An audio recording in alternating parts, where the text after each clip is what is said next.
Freedom, man. That's what it's all about.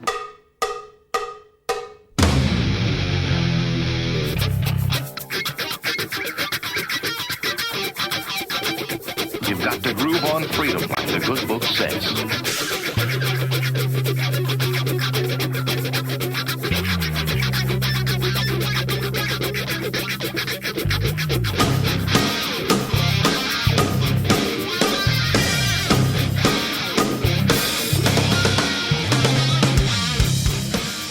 Welcome. You are listening to What on Earth is Happening. This show will discuss the topics of human consciousness, mind control, natural law, the occult, and all issues that affect the freedom of the people of Earth. What on Earth is Happening will endeavor to shine light upon the darkness of our world and to offer empowering solutions to the problems we face as humanity approaches its critical moment of choice. And now, here is your host, Mark Passio.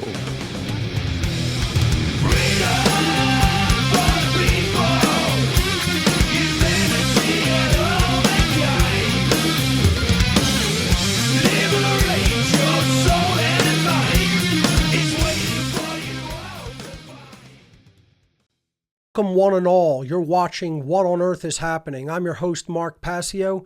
My website, whatonearthishappening.com. Ladies and gentlemen, government is slavery. And here on What on Earth is Happening, we are ending slavery one mind at a time. Today is Sunday, March 31st, 2019. We have a great show lined up for you here today. I'm going to be showing people live on the air in real time how to find occulted information in the age of internet censorship. We're going to be showing people how to go out and actually hunt information that the mainstream media and the powers that should not be do not want you to be able to find or to consider or to know. So that'll be coming up a little bit later on this edition of What on Earth is Happening. On a positive note, today is the 9th anniversary. Actually, yesterday was the 9th anniversary of the What on Earth is Happening show. In whatever form it has taken, whether it has been a live radio presentation, a live internet video presentation, or a podcast. I've been doing live internet broadcasting now for 9 years. March 30th, 2010 was the first ever show of What on Earth is Happening. And we're still going 9 years later. This is episode number 204. So, I just want to say thank you to all the people who have supported my efforts over the years. You've made it somewhat tolerable. I mean, even though the world is just getting worse and worse and worse, and ignorance is at an all-time high.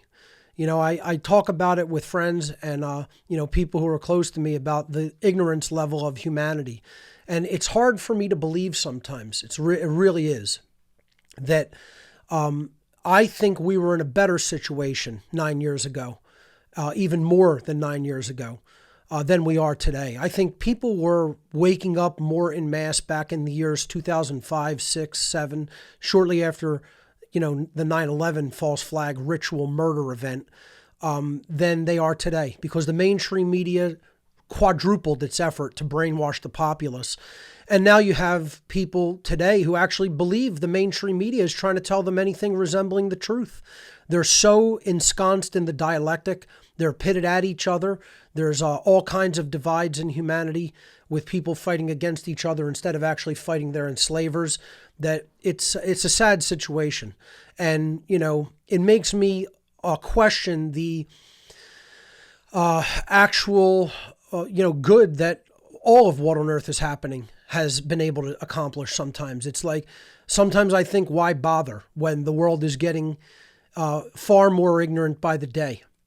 And, there's people who tell me, oh, have heart, the world's waking up, people are getting it, people are waking up. I'm sorry, folks, I don't see it. I don't see people with the level of knowledge that someone like myself has. I just don't. And I don't care whether you think that's an arrogant thing to say or not. I know what I know. I know what I've taken in.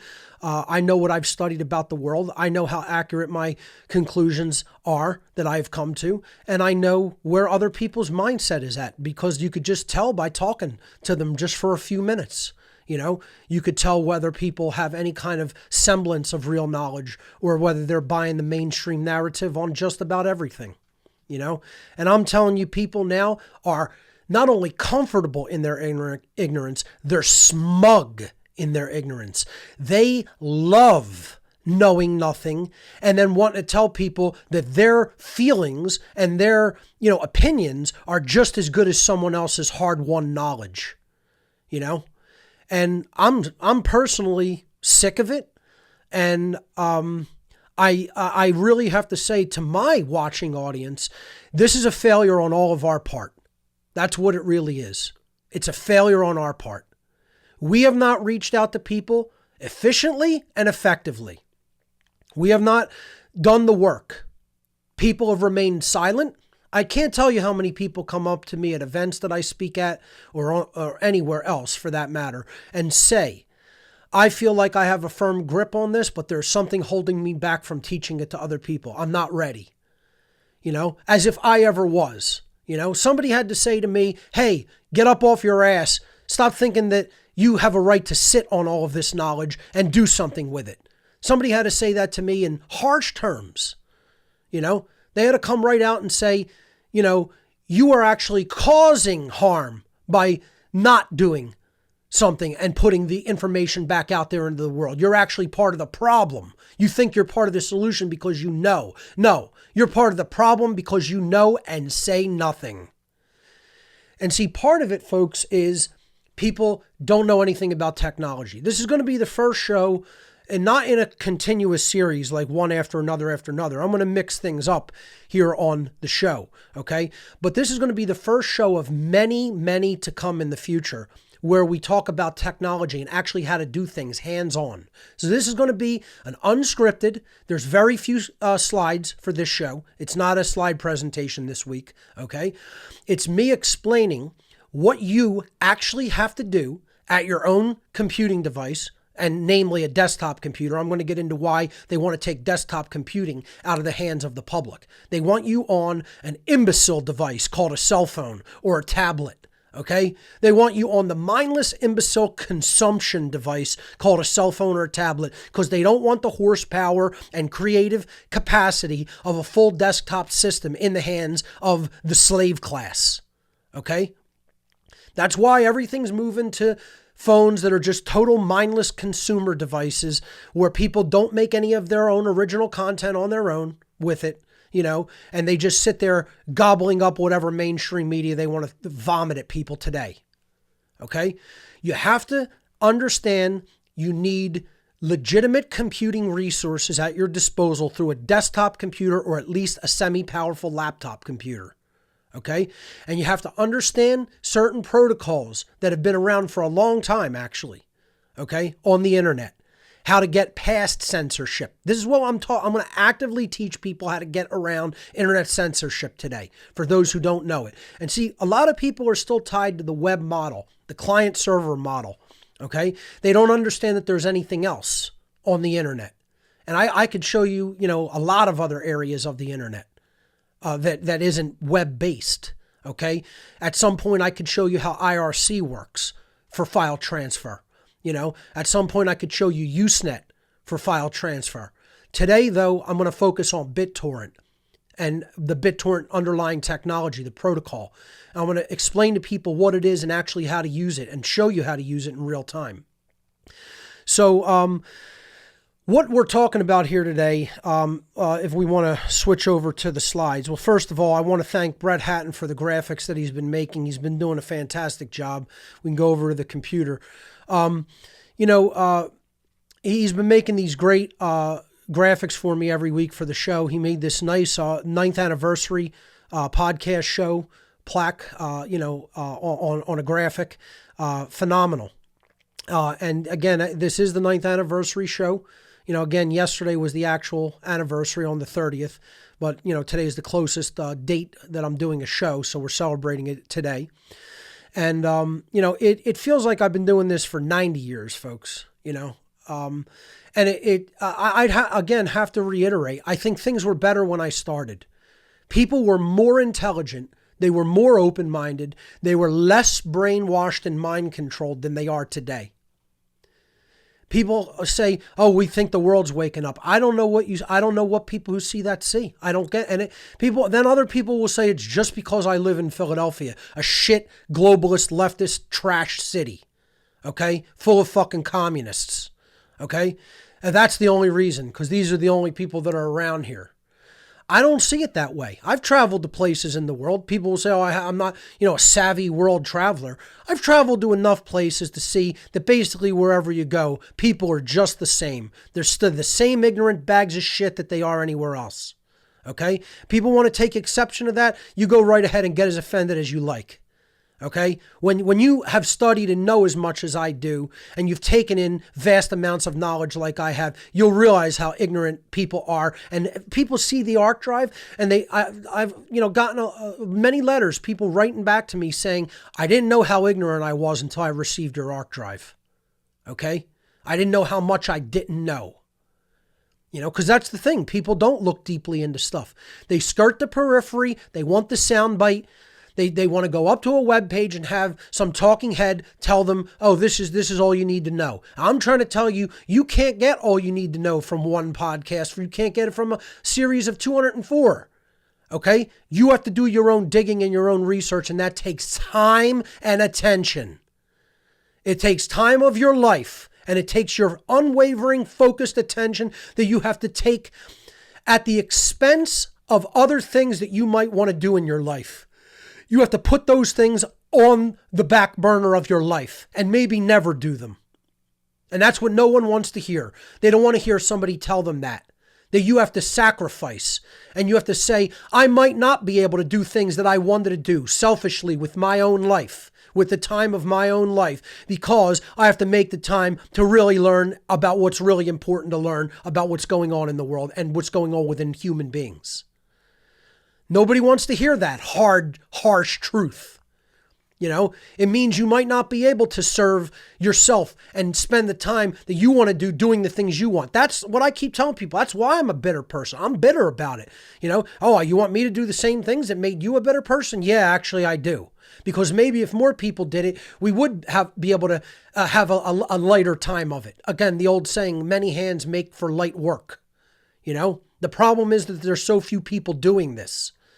At this point, 9 years in, I thought there would be at least 1 million people doing as good of a job or better of a job than I do here on What on Earth is Happening. I could tell you, guess what, folks? There's still only one Mark Passio. And it's a shame to have to say that. It's a crying shame. Okay? There should be 1 million people doing what I do to this level or way better. And when I go on the internet and I look for them, I come back to my own videos. That's still where it's at. Okay? Because nobody will just come out and say it. Nobody will lay down the truth bombs like I'm dropping them every week here on What on Earth is Happening and saying it unapologetically. They're either too ignorant or too chicken shit. Okay? So, we were in a better position 9 years ago than we are today. And guess what? There's no excuse for it. I don't care what excuses you want to make for it. You can make all the excuses you want. There's no excuse for it. People have infinitely more resources at their disposal as far as computing technology is concerned. Websites, torrent sites, alternative areas of the internet. Way more researchers who are looking into this work and putting bits and pieces out there that can act as breadcrumb trails for what people really need to look into on their own. They're just not doing it because they're lazy. They're lazy and they want to just get a soundbite from another person and think they know. And that's not how it works. Doesn't work like that. Okay, you got to invest the time and you got to invest the attention. And see, part of the problem is people don't know where to go. They don't know how to mine the internet for the gold that's there. They don't know how to do it. They're on Facebook thinking they're going to get their news from Facebook. They think they're going to get what they need to know from that bag of shit that we're simulcasting on, okay? And then they think you're going to make the world better by trying to convince other people on Facebook with text comments. Yeah, with text comments, You're going to change their worldview with a couple of lines of text on Facebook or Twitter. People are a bad fucking joke, is what they are by the way that they think. A bad joke. They don't understand the depth and breadth of knowledge that is going to be required to reverse this situation. Look, here's how I've been likening it to people before we jump into this material. Here's how I've been likening it for people, giving them a little analogy of what we're really up against. First of all, we're up against beings that are practically like gods. That's how advanced and intelligent they are as far as their complexity of understanding of the human condition and human psychology compared to the average idiot. Okay? You're up against master psychologists. It's like playing the most advanced chess master in the world when you've never even looked at a chessboard and you don't even know how the pieces move. You're going to get your ass crushed in 20 seconds. In the first couple moves of the game, he's got you checkmated. Okay? You're not going to have any idea what's going on, and the game's already going to be won by the opponent. I liken it a little bit more like this. It's like a baby sitting in a high chair, okay, that just got fed a bunch of strained peas by mommy with a little baby spoon and crapped in their diaper and has strained peas running down the side of their cheek, and their opponent is Bruce Lee at the prime of his life. Okay? That's literally the mismatch that we are in. That the human species is in up against the social engineers we're up against. And it's because of that knowledge differential that we're in that position. And the knowledge differential shows no signs of being closed up. That knowledge gap shows no signs. As a matter of fact, the ignorant are proud and boisterous of their ignorance, proclaiming it widely and loudly online. If we're ever going to close up that ignorance gap, people have to learn how to do their own research on their own by finding the data. You have to be able to amass and assemble the grammar, the pieces of information that you need to analyze. And if internet censorship is happening, and that's the topic of the show, let's go back to the slides, okay? Because the main topic of the show today is how to find the information that you need to know in the era of internet censorship. This is the problem. Now we're at an increased disadvantage than we were 10 years ago, 9 years ago, or longer. Okay? We are in an increased disadvantage now because now big tech has said we are going to censor people's ability to find out. We're going to take videos down. We're going to take sites down if we can. We're going to ban people's social media accounts that are trying to tell the truth and point people to the correct links that they need to research. Here's the problem, folks. There is still not enough true knowledge being gained on the part of the people who say they want freedom, because you're not going to get out of the situation of slavery that we are in through any other means than true knowledge. By reading the right books, by listening to the right lectures, by watching the right videos. Okay? So what I want to do here today is show you circumvention techniques on how to get around internet censorship deliberately. Okay? When they say, no, we don't want you to know this, you have to know methods, methodologies. Don't memorize tasks. Don't memorize steps. Get the conceptual idea. So moving forward with all technology, okay? And look, this is going to take as long as it'll take, okay? It might have to take 2-3 shows. Who knows? I don't know. We'll see. If there's time for calls today, we'll take calls in the third hour. I may do this for an hour and a half, or take the whole show. We'll see how it goes, okay? But I'm not going to rush it. It's going to take as long as it takes to get the understanding out into the public, okay? Just like I do when I do longer form presentations on the air, okay? It'll take as long as it takes. So, what the first thing I want to establish with people when we go into any technological tutorials here on What on Earth is Happening, the first thing that you need to understand is you are not memorizing steps or tasks. Let me repeat this so that you really hear what I'm saying. When I try to explain to you how to do something, you are not memorizing steps and you are not memorizing tasks. It may change in the future. It may look different on your system, okay? There are different operating systems. There are different configurations of computers. There are different software that you can use to do the same job. You are not memorizing steps or tasks. You are analyzing and trying to understand concepts on how to do something. That's called a methodology. So I'm going to show you a methodological framework for being able to get information that you want to get, okay? When somebody is telling you can't have it. So that being said, I am going to use a specific system, a specific piece of software, etc. So your setup may be different. It may be drastically different. The idea is not to get attached to it's exactly in this place, in this menu, in this item, and it's called this. You're not learning about it via rigorous, it's always in this place and it's always called this approach. You have to get that approach out of your mind. And you have to understand you are learning a conceptual methodology. And if you can apply it, then you apply the methodology. Okay? So it's like, waxing a car is a methodology. Okay? You might use a different kind of wax. It might be a different kind of car. It might be in a different circumstance or situation that you're applying it. There's different approaches for applying a wax to a car. It's the same thing. Baking and recipes and, cooking. Okay. It's the same thing with technology. There are different approaches. There are different methods. There are different recipes. You want to understand the basic conceptual idea. That's what you want to carry forward and be able to apply in a different circumstance. Okay.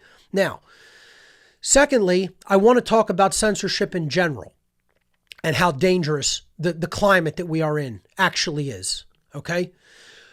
People have to understand this is going to lead America into a total powder keg situation if it's not resolved, if it's not addressed, if it's not looked at as being a horrific totalitarian thing. And I'm telling you, it's already driving wedges between people. And the people who come down on saying that they want censorship to continue and they want people to be increasingly deplatformed, you are vile, absolute evil, totalitarian Nazis and communists. You are the enemies of freedom. You are the enemies of everything that is good. You are trash. Your parents were trash, and you will probably give birth to trash. Okay?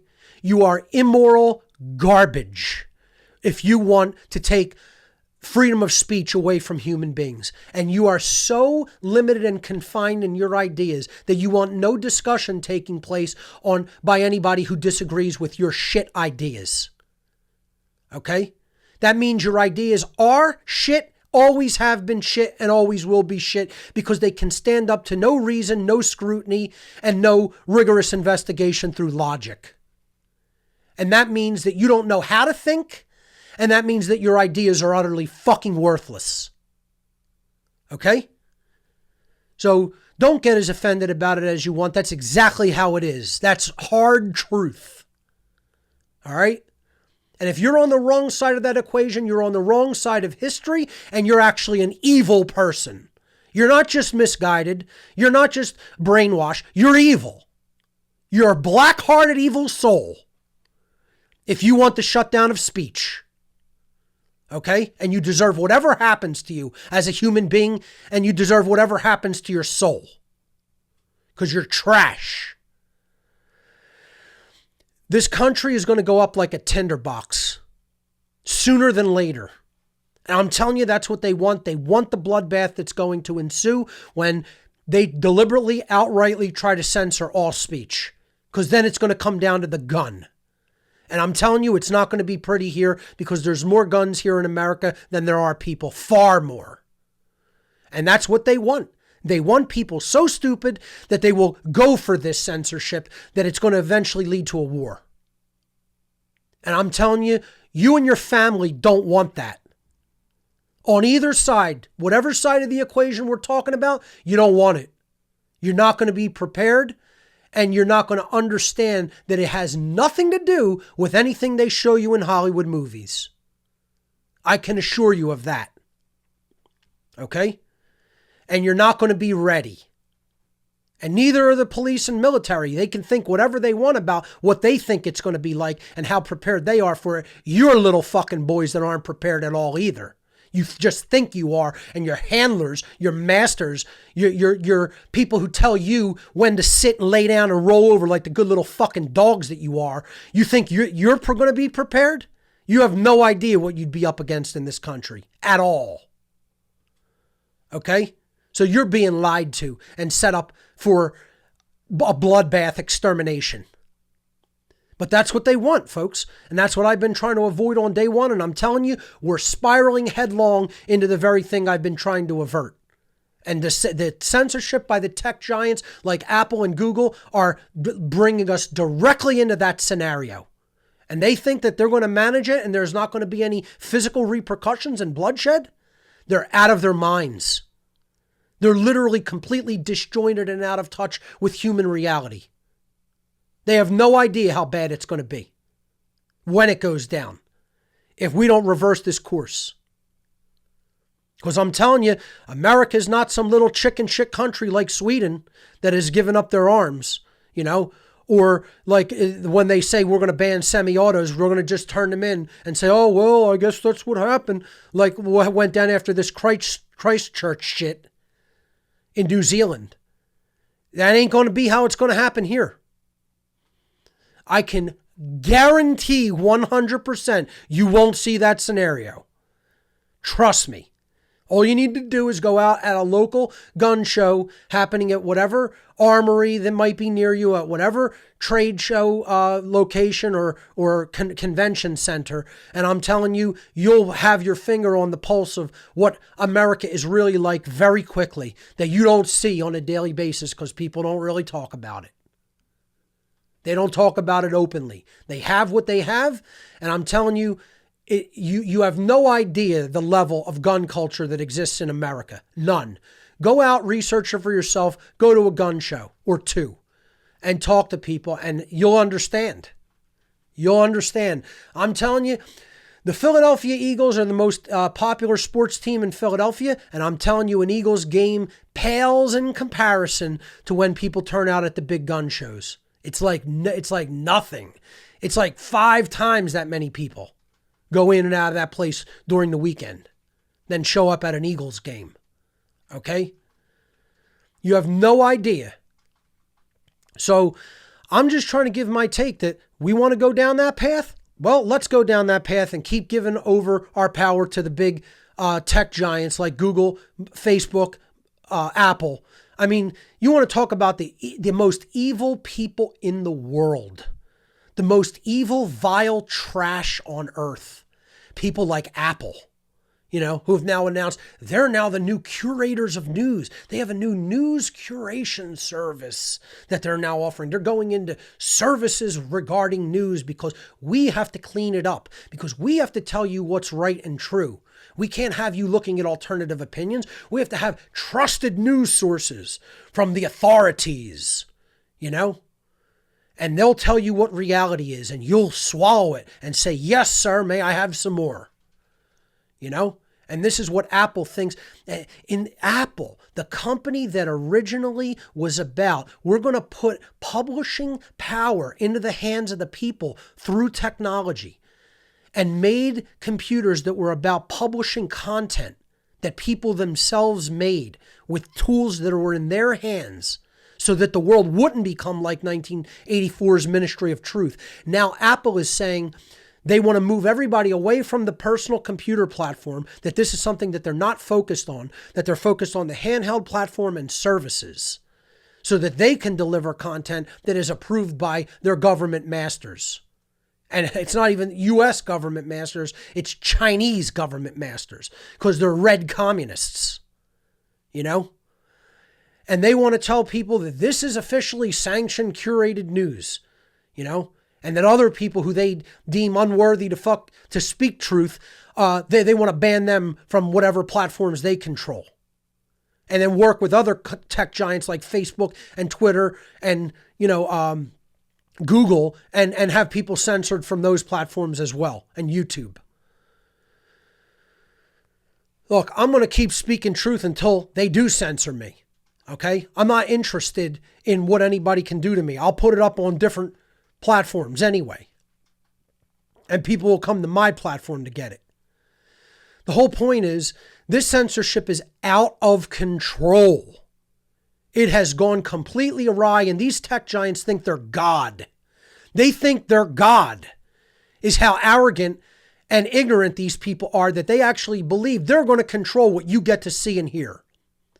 I'm here to show you today that ultimately, if you know what you're doing, nobody can censor. They'd have to shut the internet. They'd have to destroy the internet. And to destroy the internet infrastructure, you'd have to destroy the earth at this point. If you get onto real distributed computing models, distributed networking models, there is no way to shut down that protocol. That's why you're never going to shut down cryptocurrencies. That's why you're never going to shut down real peer-to-peer information file sharing. And you're never going to shut down something like BitTorrent. Can't be done unless you shut down the whole network called the internet, which I'm going to show you why that is today. But what I want to say about the people who buy into all of this crap and actually still believe the mainstream media. Look, folks, I'm going to say something that's highly unpopular, and I'm telling you right now, more people believe the mainstream media's narratives of things and accept that the mainstream media is telling them the truth or endeavoring to tell them the truth about world events now in the year 2019 than did in the year 2010 when I started. And people will say, can't be, no way. The world is too much more advanced and sophisticated and knowledgeable. People are more knowledgeable about what's going on. Folks, more people believe the narratives of the mainstream media today than did in the year 2010 when I started doing the What on Earth is Happening show. And certainly more people believe it than when I was really preparing all of the information for my shows back in 2004, 5, 6, etc. before I started speaking publicly in 2007. 12 years I've been doing What on Earth is Happening. And I'm telling you right now, those 12 years have been a solid descent into pure ignorance on the part of the population. The world was much more awake and aware in 2007 than it is in 2019. Far more. And the reason is because they've taken what was happening in 2007. Increased processing power. Processing horsepower going up and up. People buying larger screens, larger monitors, wanting bigger laptops that were more like workstations in personal computing. More powerful desktop computers were coming out. People were making content. They were making videos. They were making websites. People were learning HTML and JavaScript to make their own websites. Content management systems were coming forward. People were learning them. Open source software was in a better state than it is now. Okay? Everything has reversed its trend and gone into a state of decline since then. And now, what do you have? You have people who are consuming government-sanctioned media on mobile devices. That's what you have. You have people on iPhones and Android devices sitting there with their phones consuming mindless media that are put out by government and state-sanctioned institutions.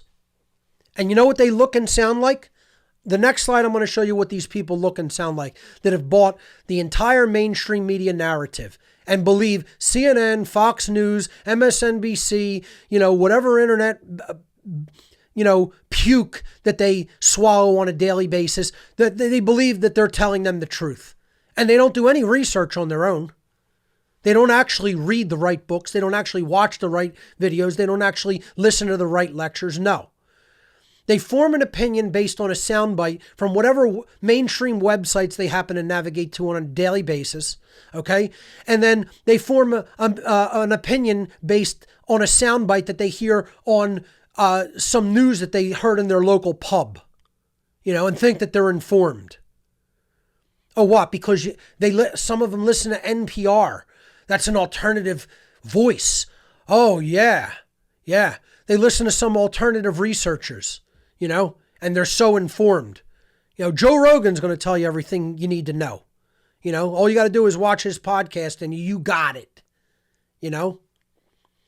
or whatever other alternative news outlet people want to go and watch and make the mecca of everything. I'm telling you, don't even do that with me. I'm trying to explain to you how you need to learn about how to go out and hunt information from an eclectic variety of sources. Okay?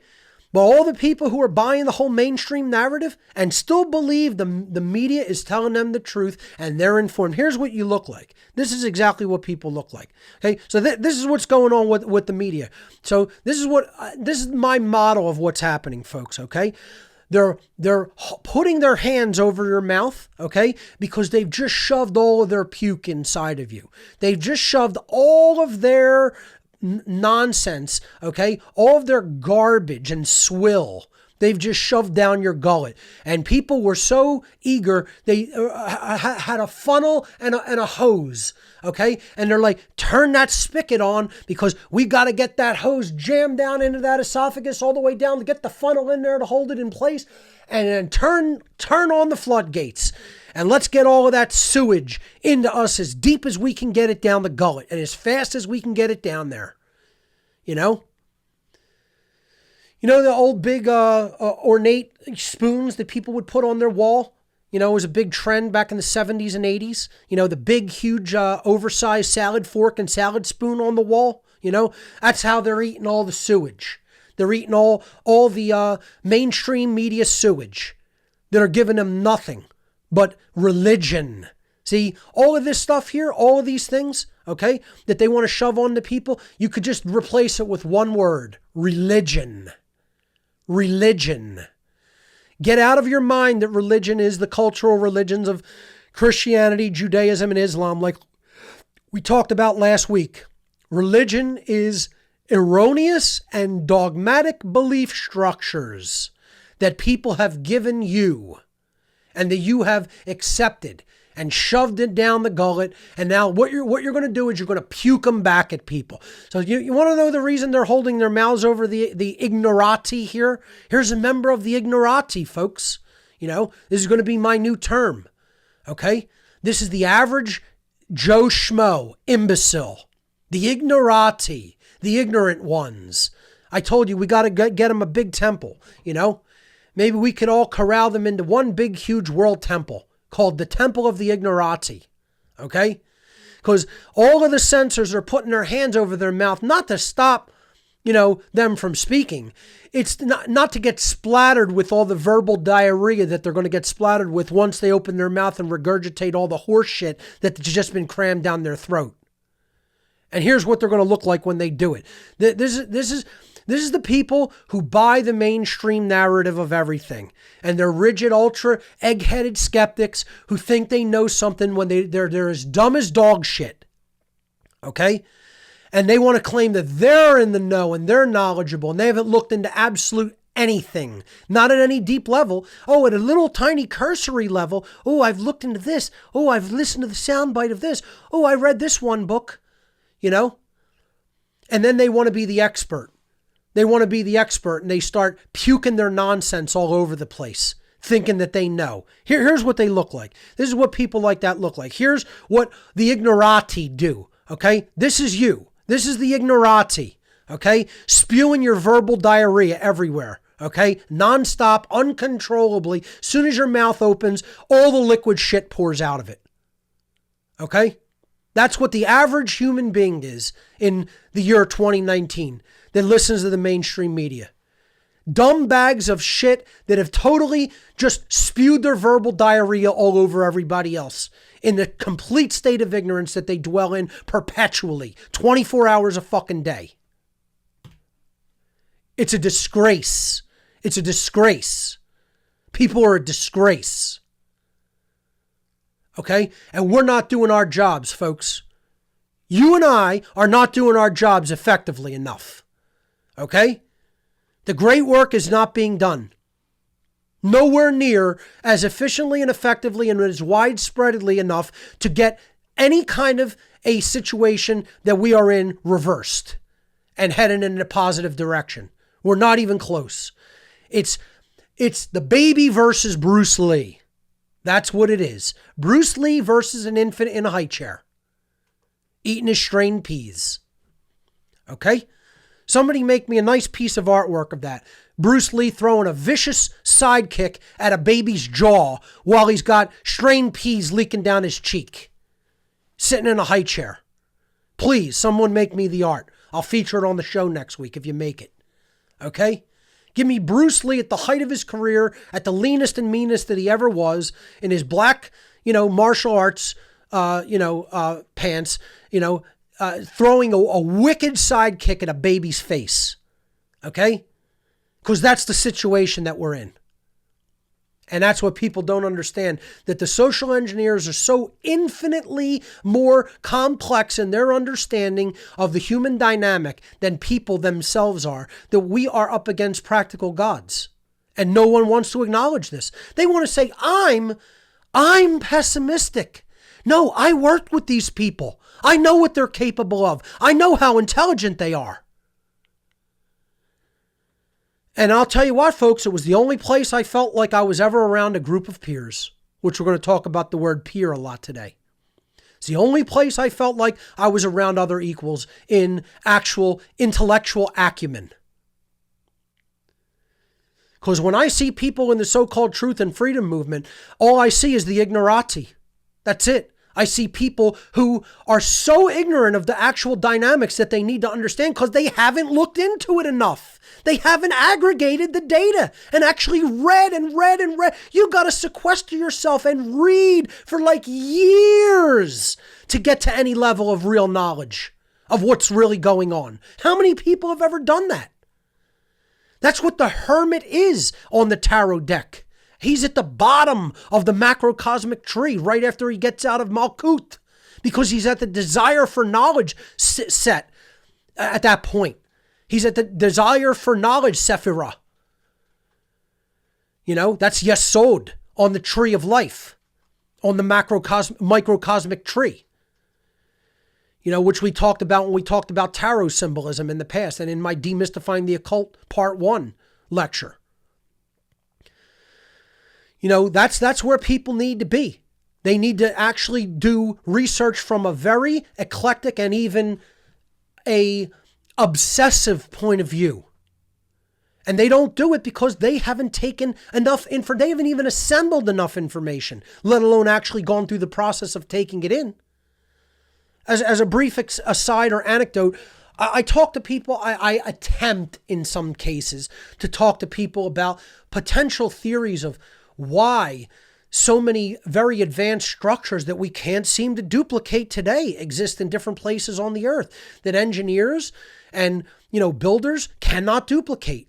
And people want to insist, they just want to insist they have any idea of how any of this was done. And it was done through pulleys and levers and leverage and slave labor, etc. and so forth. And you know what they are, folks? Here's what they are. This is what they look and sound like. Here's who they are, spouting their nonsense. I know how the pyramids were built. They had this complex system of pulleys and ropes. Can't you hear them? Can't you see that this is just exactly what they sound like? See what they did is they made ramps. Switch back to him full screen. Okay? Here, folks, here's what they did. They made ramps out of huge amounts of mud. And then they pulled up with these ropes, and they had elephants pulling ropes of these big multi-ton stone blocks up these extremely large ramps of mud. They would have actually amassed much more than the actual mass of the pyramids themselves had these ramps actually been built. Yeah, that's what you sound like. Dumb bag of shit. Okay? But then when you even put before them the possibility of considering the interference theory of human origins in front of them, because, over at Baalbek, we quarry 1 million or even multi-million pound stones, that no crane on earth could lift. And if even a crane did attempt to lift it, if there were a crane powerful enough to even lift part of it, it would crack under its own weight of gravity. But yeah, human beings do that. Oh, and you know why? You know why the archaeologists tell us? Hold on a second. Let me go back to our local archaeologist. Here's our local archaeologist. Yes, they built the large, massive stones at Baalbek, ladies and gentlemen, as slurry walls to hold back flood waters. That's all. There was just a lot of sewage water, and they needed to build 1 million single slab stone slabs as protection against potential floodwaters. So this was just a slurry wall. That's all. That's what they built. Yeah. There's you're straight from the mouth of your local archaeologist. Don't you know? There was the leading expert in the field. Okay? You know? And people believe them. They actually believe this nonsense. You know? Because that's what humans do. Humans wouldn't fill up bags of mud and throw them to build a slurry wall. No, we decide, we're going to quarry a 1 million stone block out of the bedrock of the land. And by the way, we're going to do this from many, many miles away from where we're actually going to put it. So we're going to quarry it from one place. Then we're going to transport it over the uneven structure of the land and hills and rocks and valleys. And we're then going to position it here to hold back a little bit of water. Because that's how humans build things. Yeah. And then when you ask them, have you ever even looked into the possibility of alternative human origins theories? And what source texts have you looked into? Or what real deep researchers, whose work have you completely exhausted? Have you completely exhausted every single writing of Sitchin or Ike or Von Daniken, etc., so forth? Or Graham Hancock or anybody? You could go on and on and on with the researchers. Okay? L.A. Marzulli or, many others. Okay? Have you read all of the ancient texts? Have you read the Upanishads? Have you read the Vedas? Have you read the Eddas of the Norse traditions? Or even the entire Book of Enoch or something like that? Or the Babylonian creation epics? Or their cylinder seals, etc., the translations of those? No. Haven't looked into any of it. Well, what's your basis for forming an opinion? I watched a couple of episodes of Ancient Aliens and I decided I didn't like Giorgio Tsoukalos' hair. This is what people think knowledge is. This is what they think knowledge is. And they think that their opinion is as valid as someone else's years and years of hard-won research and going into knowledge in a huge, deep way. Sacrificing your time, the time of your life that you want to do other things with. And then you have an imbecile coming along saying, oh, I watched a couple of episodes of this show and I've just decided it's all bunk and nonsense. They have no knowledge. You have an uninformed opinion based on your feels. And your intuition ain't that great. Okay? See, people think their intuition's so hot and on point. No, it's really destroyed. Not only is your logic circuits fried, your intuition's in the shitter too. So, what I want to show people is methodology. How do you gather the data? How did I gather the data?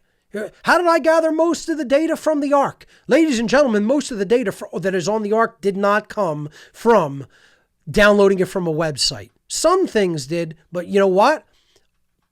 If I had to venture a guess, 3 to 4% of all the data that's on the Ark, which is a tiny fraction of all the data that I've ever downloaded and archived, okay? If I had to guess how much actually came from a website, 3 to 4%. If that. You want to know where all that data came from? I'm going to tell you the 3 places all that data came from. Usenet, BitTorrent, and IRC. That's where I got almost every piece of that data, alternative internet protocols that most people know nothing about and possibly have never even heard of. That's where I got most of the research data from the Ark because most people don't publish this stuff on websites. It's called going into the dark web, okay? And some people will call the dark web only Tor, okay, or encrypted sites. I consider that the dark web is infinitely much more than that. It's really any area of the internet that is not really hosted on a website or a web server. It's not part of the client-server network model of the internet. And some people will, say that's a limited definition of what the dark web is. But I'm telling you, you're getting closer to what the totality of the dark web is when you factor in all of the other internet protocols, not just HTTP, Hypertext Transport Protocol, which is what the web is. Okay? So you have to understand there's way more to the web than you opening up your web browser. Just because you fire up Edge or Firefox or Chrome and go online, don't think that that's the totality of the internet, because it is not. There's way bigger areas of the internet than just the web. And then you're getting crowded into the ghetto of the internet like Facebook and Twitter, and thinking that that's where you need to get your data from. Most people know nothing about the internet and how it works at all. They know less than nothing and think they know about it, and they know nothing about how it works at all. Okay? So going back to the slides, I want to show people two basic general models of the internet, and just generally of information transfer on the internet, or how generally a network of connected computers works in a particular setup or scenario. Okay, so the first, and this is what we know about, right? This is what the average person somewhat knows how the internet works. They have a rudimentary understanding of it. Okay, this is called the client-server network model of the internet, or of any network, really. Okay, the internet is just a form of a network.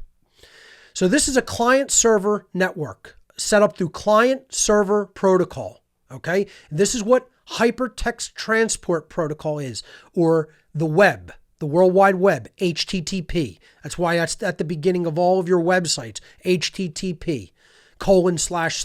That means go out over this protocol, Hypertext Transport Protocol, meaning the protocol for transporting web pages from a server to a client. Okay, that's what it means. All right, so all of the computers on the outside that are around the central computer are called client computers. These are client computers on the network.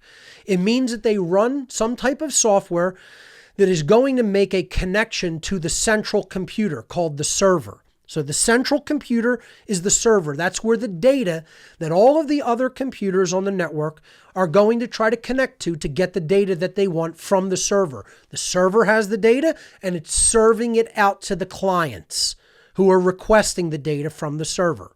Okay, so this is how just about every website in the world works right now. Okay, let's say my computer is the one in the top left, right underneath the words client server.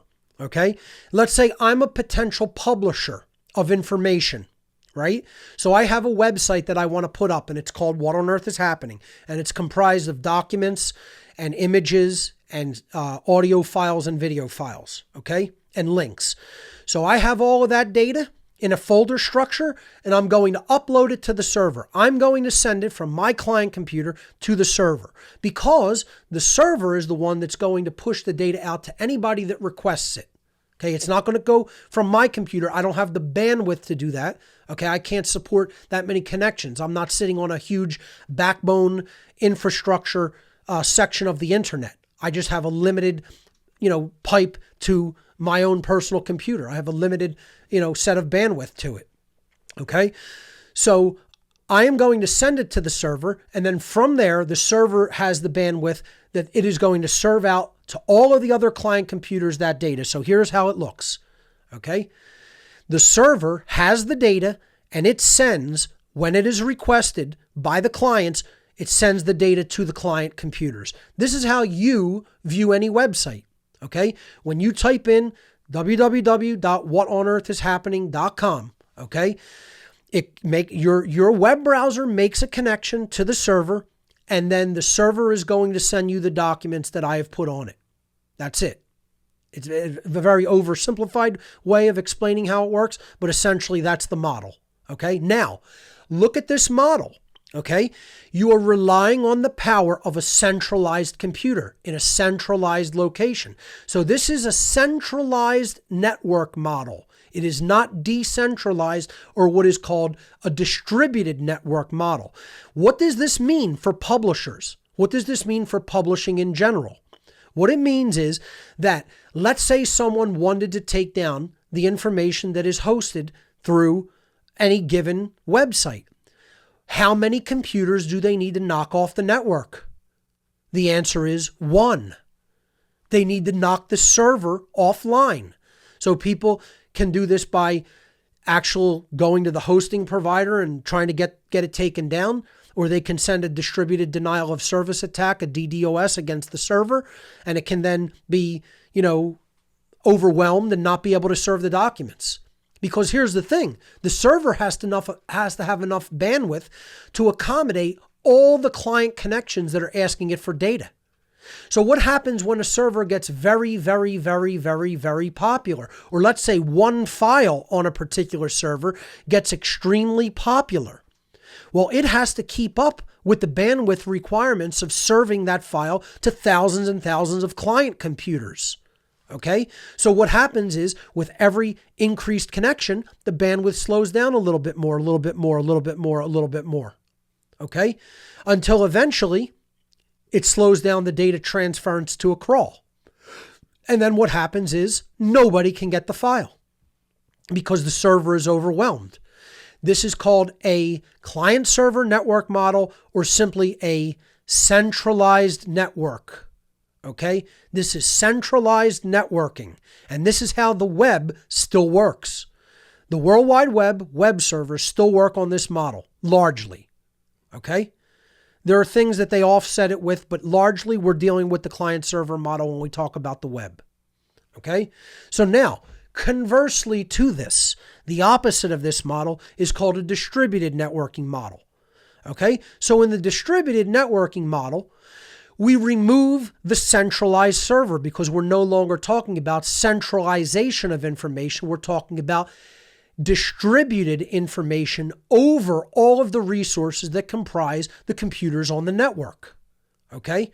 So no one is a centralized server, but everyone is their own server, as we're going to see. You are now the client and the server. So now there's a new name for all of the computers that connect to this network. They're no longer called clients because they perform more than the function of just a client, which is to request data from a server. Okay? In this model, everybody on the network is called a peer. Now, what are the implications of this? Connotatively, even in language, when we call someone a peer, it means they are on the same page as we are. We know what they know. They have similar capabilities as us. We're equals on the network. Okay? As we would call peers, we would call an equal, a peer, one of our peers in real life. That's why I say I don't want followers. I want peers. Okay? And I don't mean Piers Morgan. I mean people who I consider equal to myself. Okay? All right? We need to be peers in our whole circle. Okay? Meaning we are all providing similar information and functions. Okay? And it's not because anybody told us to do this. It's because we've arrived at similar conclusions, because we've all gathered the data ourselves and gone through similar transforms with it and come to the correct conclusions about what it means. That's all it means. It's not cultish in that I want everybody to believe the same way. I want you to arrive at the same truth because you went through the same process of transformation and truth discovery methods that other people did as well to come to that conclusion, because it's true. So in this distributed network model, the computers that are connected to this network are called peers. They are all basically equal and can do all the same functions. Okay? The server is removed because there is no centralized server. Okay? And everybody can send bits and pieces of all of the data to anybody else. Okay? So if one person, let's say the one in the upper left-hand corner under the word distributed, has the whole file, right? And they want to send it to everybody else. They can send bits and pieces to other computers, and then those computers can send bits and pieces to even more computers that join the network, okay? Until everybody has all of the file. And that very much decreases the load on any one given computer for serving the file. Whereas the server in the centralized model that we just saw in the past, slide has to do all of the they have to have enough resources, and they have to do all of the work to get that file out to thousands of other client computers. Now you're distributing the load across multiple computers. So it's like connecting processors in parallel instead of in series. Okay? This is a parallel processor model. Okay? Here's how this network distributes information simultaneously to all peers. Anybody that wants to connect can connect to other computers in the network, and they can send bits and pieces of information to any other computer within the network. It's an ingenious model, distributed computing, especially peer-to-peer file sharing services. And this is why they're called P2P, peer-to-peer. Any peer can send any amount of data to any other peer within the network. And therefore, you are distributing the load from taking it out of a centralized model and putting it into a decentralized computing model. It's genius, okay? Absolute genius. More of the internet should work this way. Okay, that's all the slides I'm going to show you, folks. So I'm going to just do this here. Okay, if you want to donate to What on Earth is Happening, multiple ways. You can go to gifts and you can get physical items. My Tesla DVD is out. Tesla and Humanity's Missing Paradigm Shift. It's out on DVD. It's out on flash drive. That's available on the gifts section of my website, gifts.whatonearthishappening.com. Okay, you could get the ARC for all of the data that I've done throughout the years, all the research that I've amassed throughout the years, the best collection of my research that led me to the discoveries that I now understand and try to talk about with people on a day-to-day basis. You can get that on the ARC. Hit the ARC button or tab and fill out the form, and you could get the shipping instructions for the ARC drive. 1 terabyte of research data. And then finally, if you want to make a straight donation, there are 10 ways to do that at the donate tab or button. whatonearthishappening.com/donate. Thank you to everyone who donated, and especially people who donated equipment through the wish list. The wish list is now actually empty right now. For now it is. You can watch it and see when I post new items to it, but people have helped me to acquire the technological needs that we need here for What on Earth is Happening. Things are going pretty smoothly and efficiently in that regard, and I thank everyone who has donated in that capacity or in any capacity. You make the work easier, so thank you. Okay, that being said, that's all the slides. We're going to get actually into really using some of this stuff, okay? So what I want to show people is when I'm looking for something that I want to do research on, where do I generally go to get it? And there's lots of places, okay? Now, in the past, I was a big Usenet head, okay? Usenet was my place, okay? I practically lived on there, okay? Most people don't even know what Usenet is. They've never heard of it. They'll probably never use it. Okay. It's a pretty geeky area of the internet that is about news binaries. Okay. They call them news groups, but really many of them are to post what they call binaries or just digital data. Okay. And they post them in sections. Then you got to go and amass them and assemble them and then check them. And then there's parity programs, PAR files. It gets very complicated and technical, okay? So when looking into what am I going to show people, Usenet isn't the thing that resonates immediately and comes to the top of my list, namely because people usually have to sign up for a premium Usenet service where they have complete binaries and binary retention. Okay. Otherwise, you're not going to have a hard time getting complete binary files unless the service that you use really specializes in binary file retention over long periods of time. So Usenet is really an older model, but when the internet was coming on strong, this was the hot area. And if you knew anything about where to go get alternative information, you weren't like trying to surf website to website and hope you could come up with something. You went on Usenet and you did what you had to do, and you downloaded the binaries and you put them together. Okay. A lot of the data on the ARC came from Usenet. A lot. Okay. Just look it up, research it. Some people might want to get into it. It's definitely more technical, more geeky than what I'm about to show you today, which is really much more accessible to the average person who's not a tech geek. Okay. So the next area of the internet I could potentially show you when I was thinking about all this that is even more geeky than what I'm going to show you, and arguably more geeky than Usenet even, is IRC, which stands for Internet Relay Chat. Now, a lot of people are somewhat familiar with this who are older school internet heads, but they would just use it for chat purposes.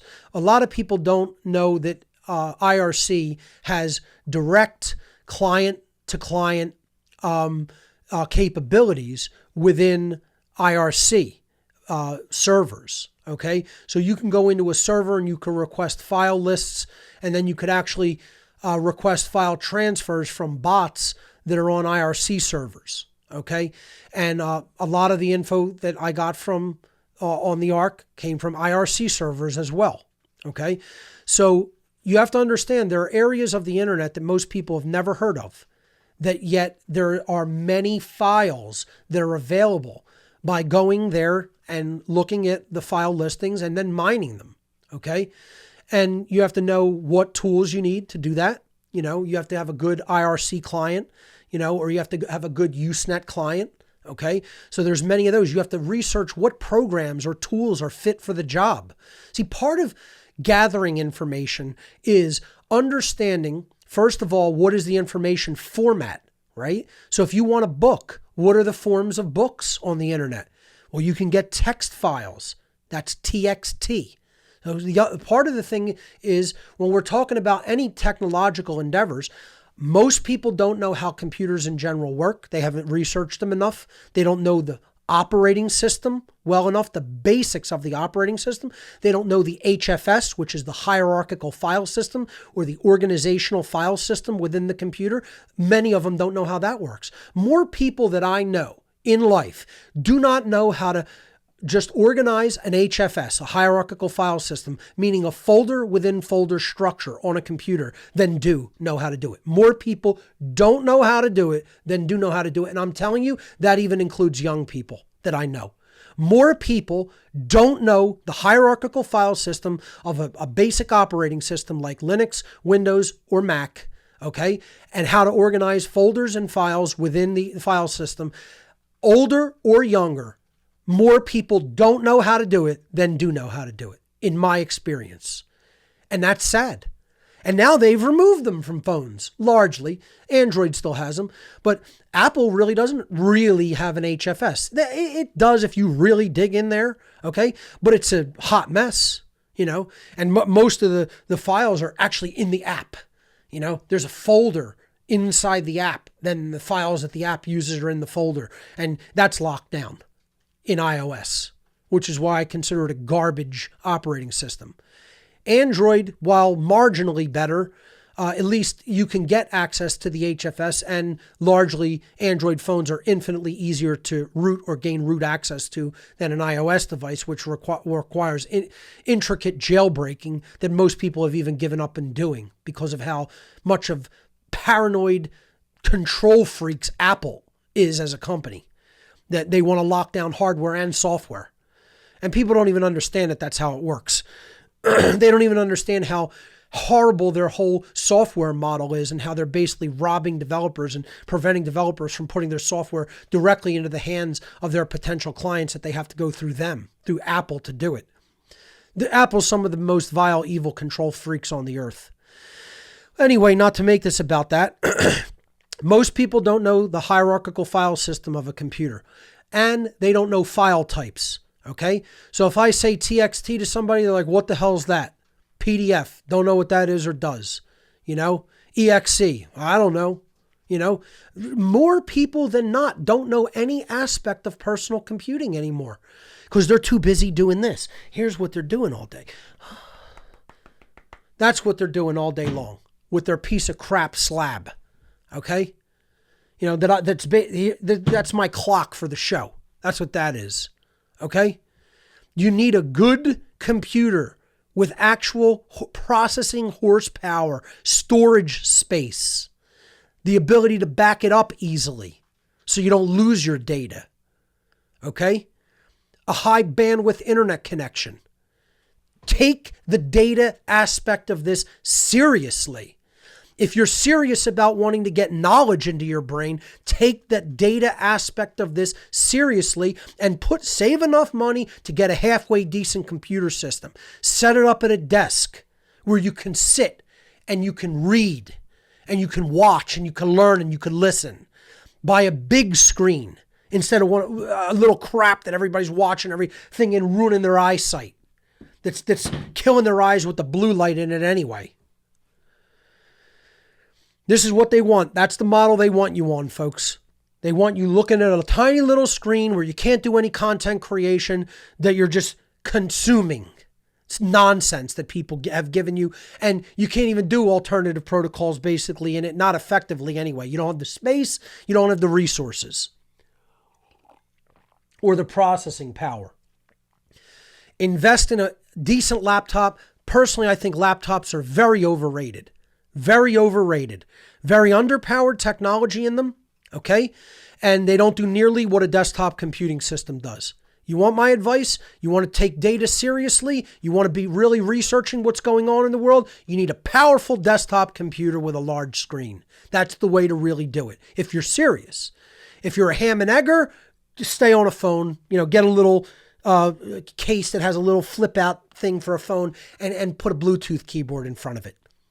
And be a ham and egger, okay? But if you want to take it seriously, go out and buy a legitimate desktop computer with at least a 24-inch monitor, okay? I'd suggest a 27-inch monitor or larger, okay? And get a decent internet connection, A lot of people are still in places where they can't get high bandwidth internet connections. Like, thankfully, here in Philadelphia, Fios is installed, and I have a gigabit synchronous up and down connection to the net over fiber to the home. Okay.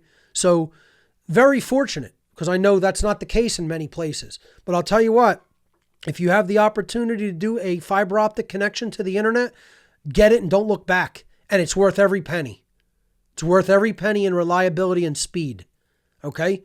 So that's my recommendation there.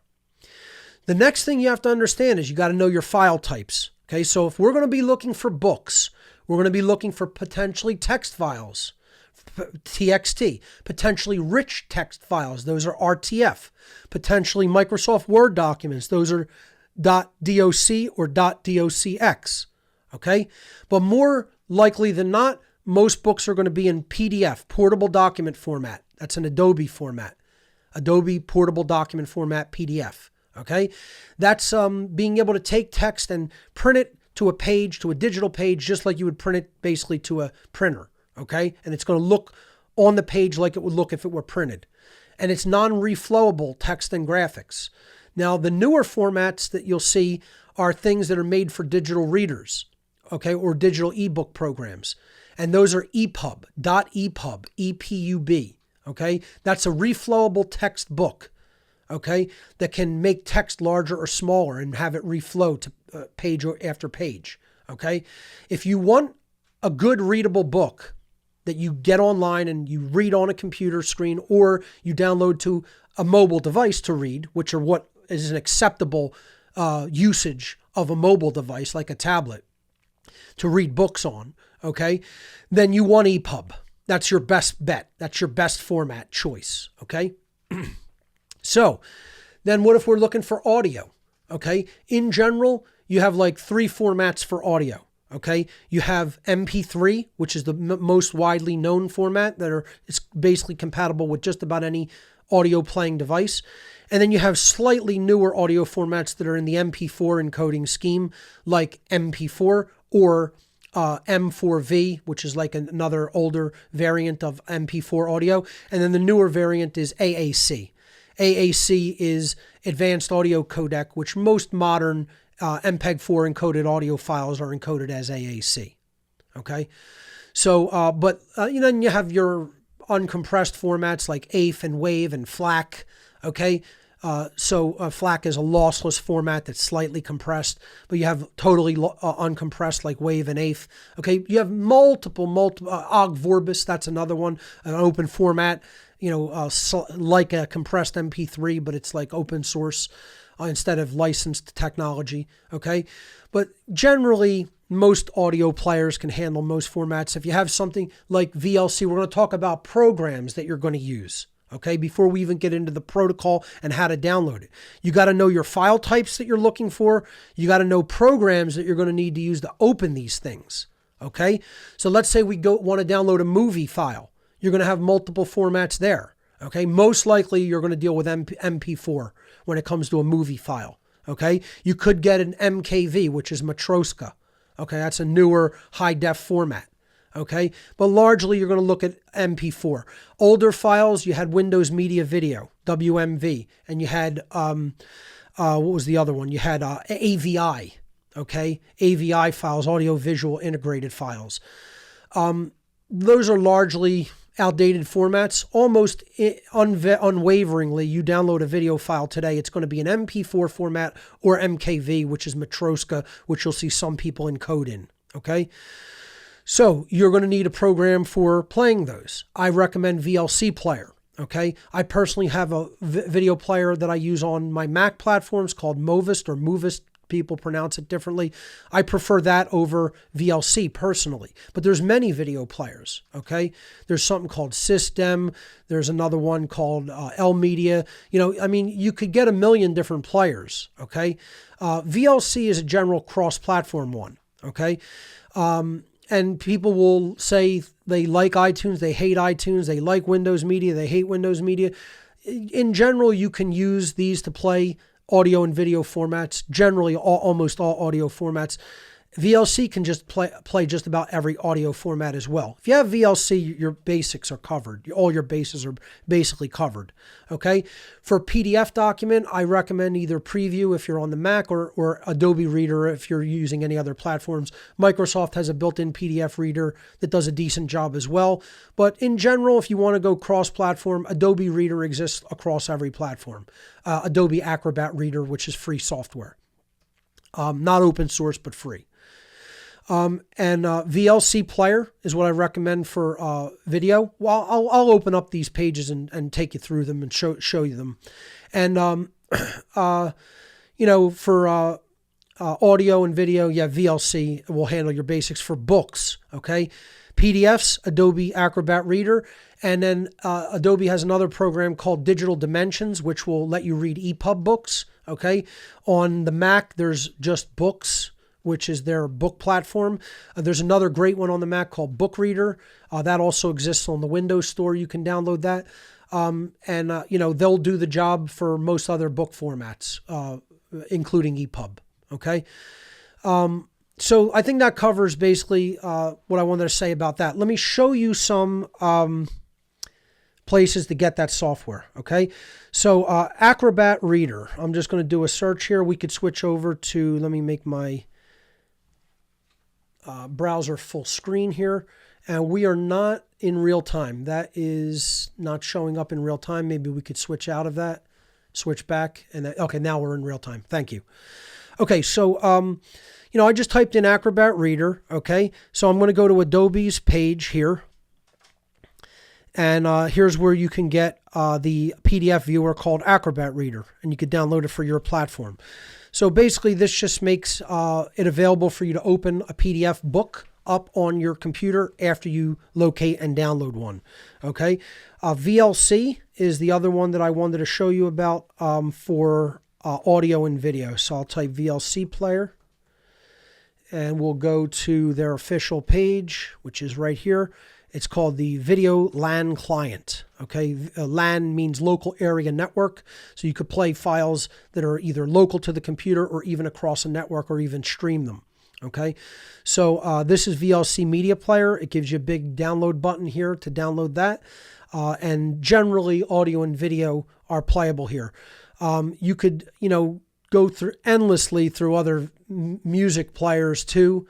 If you want to look for an alternative to something like iTunes. I generally use iTunes for like,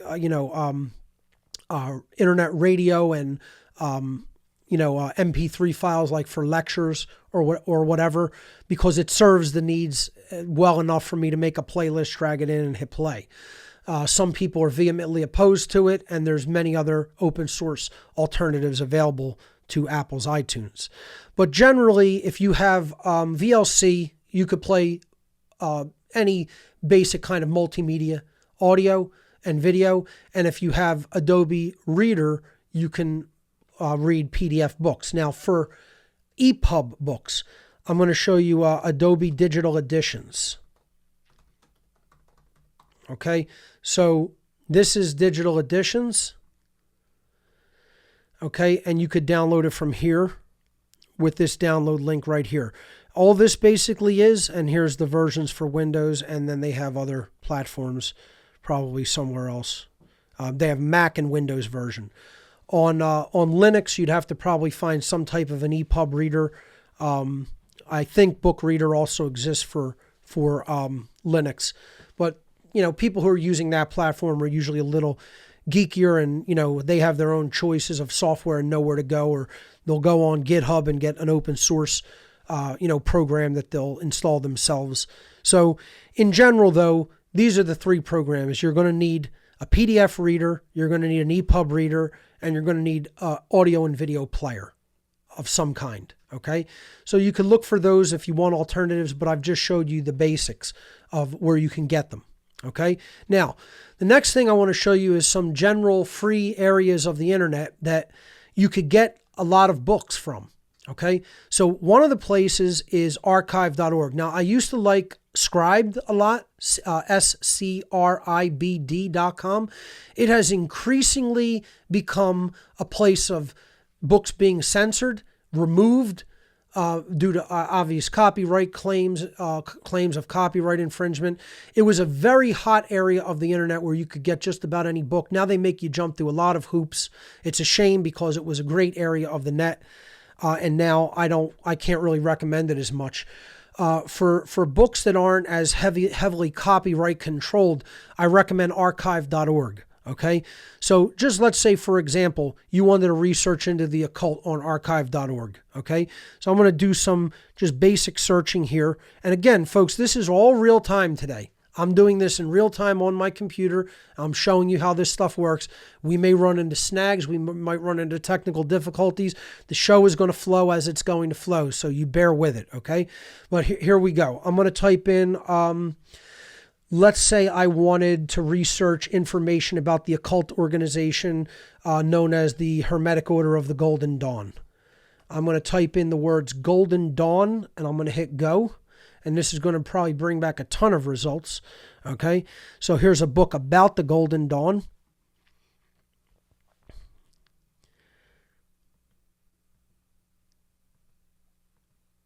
Okay, and I've never seen this book before. I'm just doing this in real time. Obviously, that's some sort of a book preview. Okay, but if you look in here, I will guarantee you they will. Here we go. I will guarantee you they will have stuff on the Hermetic Order of the Golden Dawn. Okay. All right, here's a book by Israel Regardie on the Golden Dawn System, Volume 1.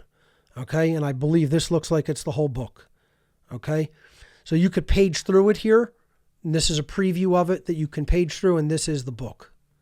Okay, now if you scroll down here, all right, so let's say we were looking for this book. Okay, I'm almost certain they're going to give you this book in multiple formats. Okay, so let's scroll down. It shows you how many views it's gotten, which is a paltry amount, by the way. And, it's going to show you, here we go, the download options. Look at how many different formats they make this available in. So you can get it via torrent, okay? You can get it via a zip archive. Here's a PDF with text, a PDF, Kindle format, which is, I believe it's Mobi, if I'm not mistaken, M-O-B-I, okay?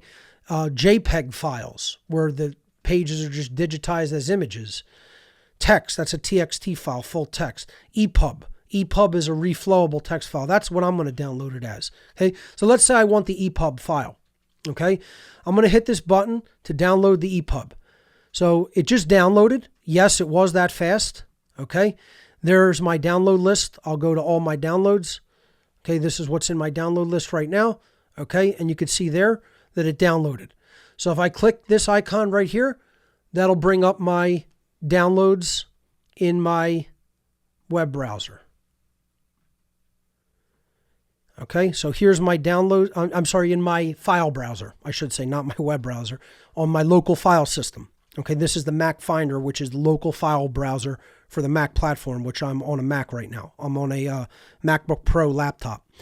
So I'll make this column a little wider so you can see the full name. There's the name of the file. I could rename this to whatever I want.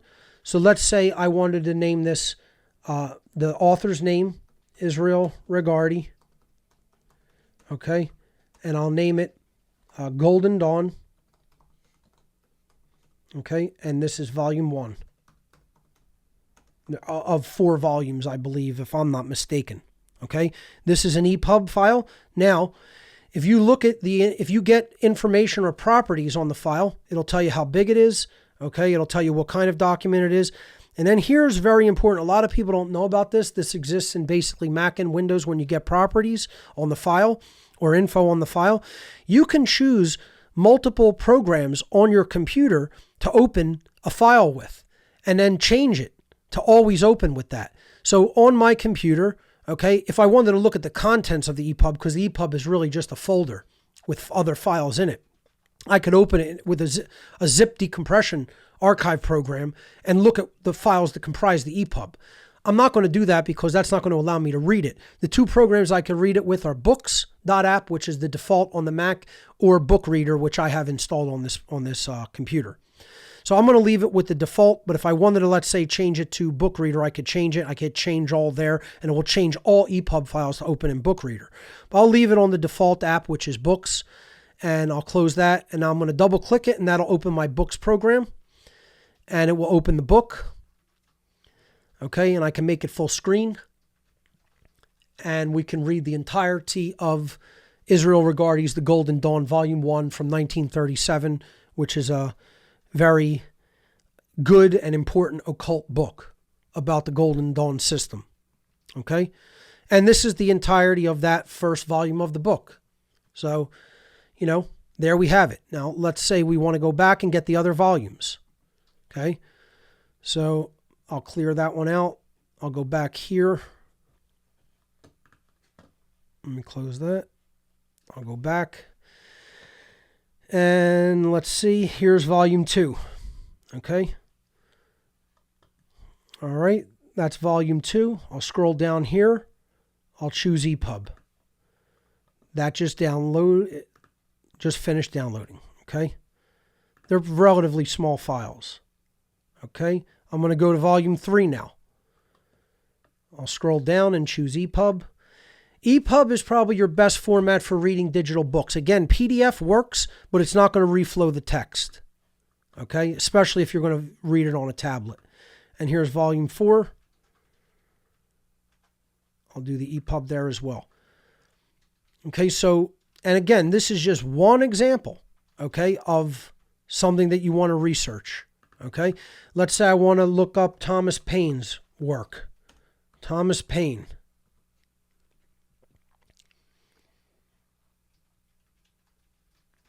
It's searching.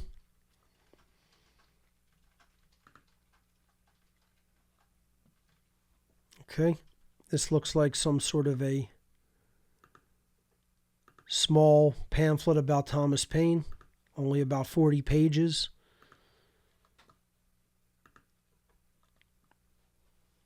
$60-page book.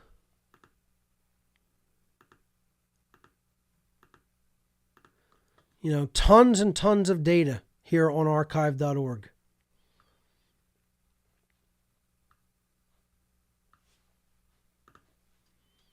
Whole biography about him, a longer book, okay? So, you could read endlessly, just from one small site like this, okay? And most people don't even know about it and don't know what it makes possible, okay, for them. Some books you can download, some you can't. Okay, but anyway, I'm going to go back to the Finder, okay, and show you that those other books are indeed on here. Okay, I'll just rename them in a easier way for me to process or catalog them at some point. Okay, that was volume 2, this one's volume 3, and this one's volume 4. So I'm doing some, digital organization now, right? And let's say I was going to make a folder and call this, information on the Golden Dawn. I make a new folder. Okay, I'm going to lasso these 4 items here. I'm going to put them in the folder. And there they are in the folder. Okay? Very simple, very easy, very effective. And you could start building a digital library like that. Okay? And, good luck going on somebody's website and finding that. You know what I mean? That's in a searchable archive on the internet. All right? Now, as it gets into harder areas to research of things that they really don't want you to know or have, okay, you have to really go deeper. And you have to go into even more hidden areas of the internet. Okay? And then it involves knowing how to do that and what programs are necessary. Okay? So one of the things I want to show you is called BitTorrent. Now, first of all, you have to know what BitTorrent is. Okay? So yes, I'm going to show you a Wikipedia page. God forbid, I know it's Wikipedia. Everything on there is a lie.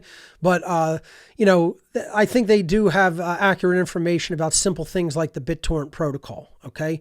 As far as going there and researching about false flags, wouldn't recommend it. But it can tell you about basics of computing technology and applications. Okay, so BitTorrent, abbreviated BT, is a communication protocol for peer-to-peer file sharing, P2P, which is used to distribute data and electronic files over the internet. This is exactly what we talked about. Okay, so this is what makes a distributed network possible for file sharing on the internet. It's the protocol called BitTorrent. Okay, now, this is not the web. We are going into a different protocol. It's not HTTP. It's BitTorrent protocol. So this is a distributed network model. How it works is if someone has a file that they want to share, they don't send it to a web server. They announce on some type of a forum or tracker, as it is called, that they have information to share. What that does is that opens up their computer for connections from other peers to come and get pieces of the file. And then other people will start to share those pieces of the file. So in other words, you only have to get 100% of the file out. And you don't have to get it out to one individual or one other peer. As long as 100% of the file is shared on the network, it's available to the whole network because people can go and take little bits and pieces from other people and assemble it on their own computer. That's why it's called BitTorrent. It's tiny little bits everywhere, but they're shared to create a torrent, a torrential flow of information, okay, like torrential rain, okay? BitTorrent is one of the most common protocols for transferring large files, such as digital video files containing TV shows or video clips, or digital audio files containing songs. Peer-to-peer networks have been estimated to collectively account for approximately 43 to 70% of all internet traffic, depending on location, as of February 2009. That's 10 years ago. That was the estimate. I'm going to tell you it's probably more than that today. Okay? So we have to understand that more of the data that is shared online is shared through BitTorrent than probably any other protocol, including the web. And most people don't know what it is or how to use it. Okay? You're missing entire areas of information on the internet because you don't know what you're doing regarding BitTorrent. Okay? You know how long ago I started using BitTorrent? I'm serious. I heard about the protocol being made in the year 2001, and I have been using it since later that year.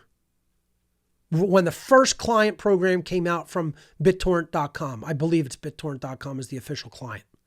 I'm going to show you some clients, okay? I've been using it since the year that it came out, that it was released to the public, okay? So, in February 2013, BitTorrent was responsible for 3.35% of all worldwide bandwidth, more than half of the 6% of total bandwidth dedicated to file sharing. To send or receive files, a person uses a BitTorrent client on their internet-connected computer.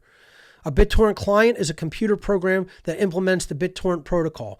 Popular clients include MuTorrent, Zunlay, Transmission, QBitTorrent, Views, Deluge, BitComet, and Tixadi.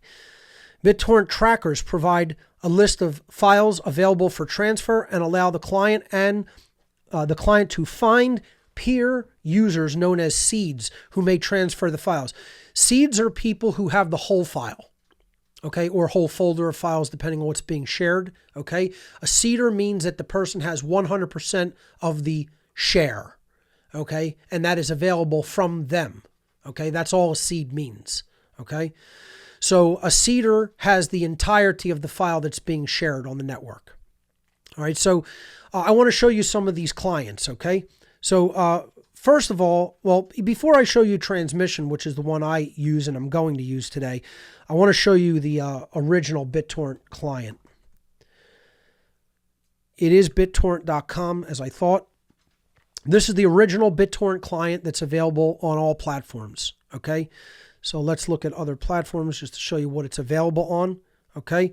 So it is available on Mac, it is available on Windows, and I'm assuming there is a Linux version. It says Windows, Mac, Android, maybe not on Linux. So, but anyway, transmission is the one that I'm going to recommend for people. I think it's pretty much the easiest, okay? And it is available on all platforms. So if I go to download, yeah, here it is for the Mac. Here it is for Windows. I'd recommend the 64-bit version right here. Okay, I'll make this a little larger. I recommend this one if you're on Windows, which is the 64-bit edition. Okay, this is the Mac version. It'll download it as a disk image file on Mac. And then there is a Linux version that they make available as a tar file that you can unpack and then install. Okay, and it's available, I guess, in binary form for other Linux distros. Okay, so if you're on any given Linux distro listed here, you can get the binary package. Okay. That's real for the ultra geeky. We'll leave it at the Mac and Windows version for now that are listed there to download. My producer made me aware of Deluge. I hadn't really used it. I've used MooTorrent and Transmission largely on the Windows platform. But Deluge allegedly looks like it's a good client and has a nice interface. I'll have to check it out myself, but I'm showing you this one, okay? And you can make your decision about what you which version you want. Okay, I'm going to use transmission for today. I'm on a Mac, so I'm using the Mac version of it. Okay, so one of the places that I want to show you first and foremost is a place that I've been downloading material from for a long time. That is, again, it has gone through many incarnations. It has been better and worse off in the past. They've been under attack recently, I've heard. You have to realize that I'm not telling you this is where everything you need to know is at one central location. But it's a place that I think a lot of people do not know about. I think that a lot of people in the freedom and anarchist community should know about this place for file sharing. And you can go there and you can get things that the powers that should not be do not want you to have. This is definitely forbidden information in many cases. And in some places, in some areas, it's a lot of dross and drivel. And you have to weed through it like you do any other place. But at least you can get some things there. And it's called Conspiracy Central. Okay? So consen.org is the website. Okay? Here it is right here. Okay? In my address bar. Consen.org. Okay? Showing you the address right there. Okay? So when you get to the consen.org splash page here, okay, it just has a little blurb about how to find torrents. Okay, basically what you want to do is you want to click on where it says torrents right here. You see my mouse here in the upper right hand area circling where it says torrents. I'm going to click on torrents. That's going to take us to the actual torrent tracker. Okay, I'll make this a little bigger. Okay, so here's the listing of what's up here. Now, again, I'm not going to tell you that every single thing here is worthy of your attention and downloading and going through it. You have to weed through it as well.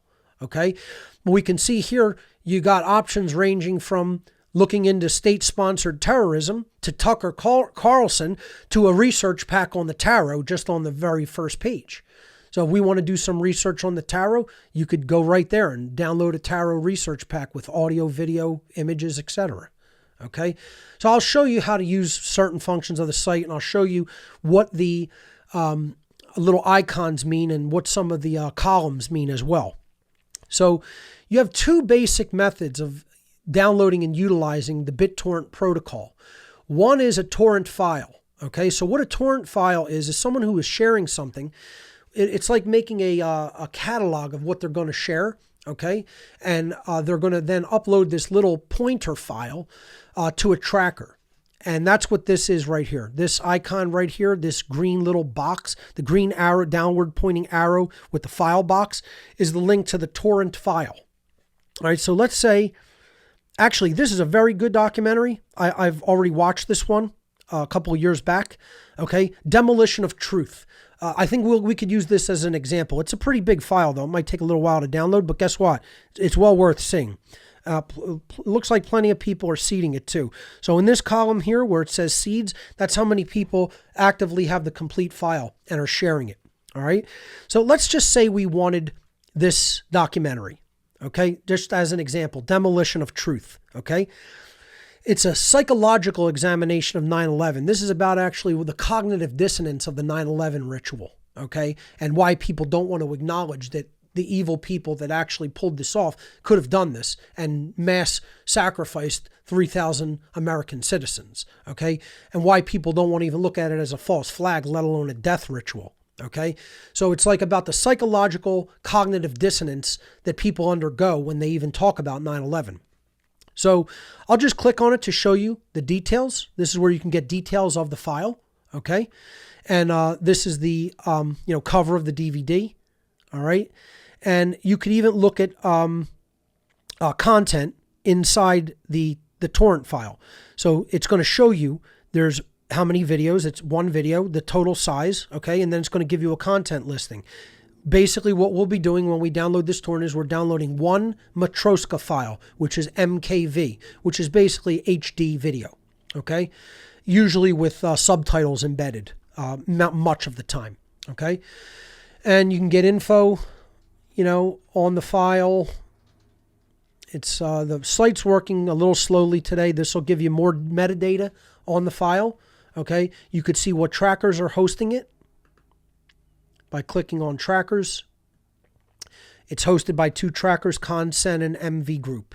Okay, so these are two, servers that are hosting the torrent. Okay, which is a pointer file to start downloading. So we could do two things here. We could click this to download the torrent file, or I'm going to go back to the main listing, okay? And I want to show you where there are two icons, okay? So right here, the first one was a torrent file. Now I'm going to show you what that one is first, okay? So if I click on this, okay, it will download a torrent, okay? Now I have my client set to automatically take the torrent and embed it into my torrent program and then throw the torrent in the trash. So it watches the downloads folder. There's a script that watches the downloads folder for a torrent. So that just sent it to my transmission BitTorrent client program, which is what this is right here. This is called transmission. Let me close this downloads window. I'll close my books app window. Okay. Right here, I'll bring it to the middle of the screen, is the window called transmission. This is a small client program. Here it is in my dock. Okay. And all this is a little downloader app. So you need this installed. That's why I showed you got to go get the torrent program, the torrent application program first. Okay. You'll see that the file is now downloading into my downloads folder.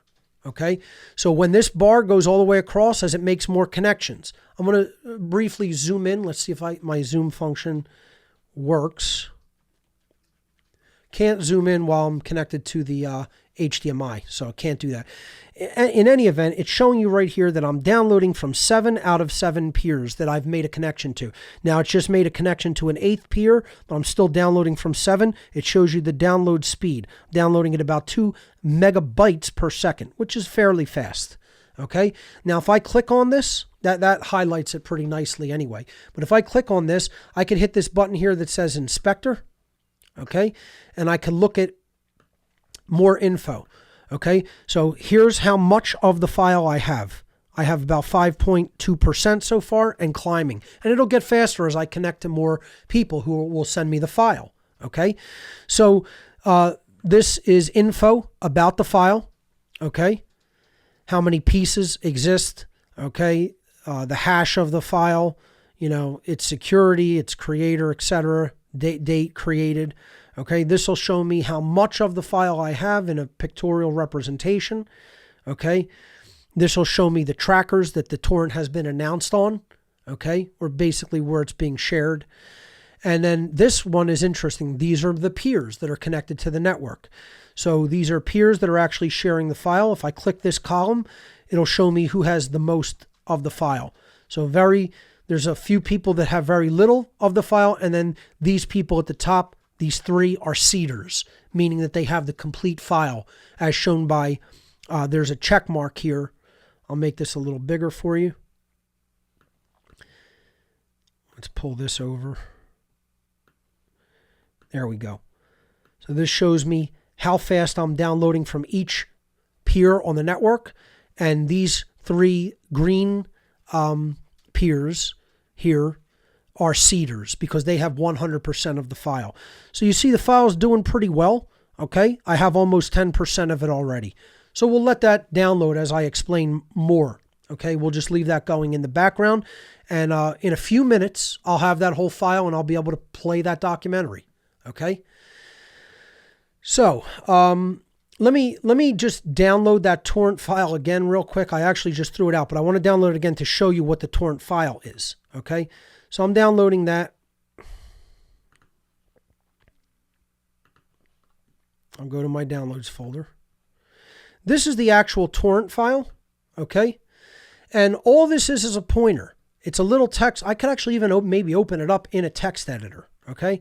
I'll open it up in a text editing program to show you what it is. Okay, so it's a lot of binary data. Okay, you could see there's hash binary data in there. Okay, but basically all it is some text, and it's telling you at the beginning of it where the announce is at. In other words, where the torrent is hosted.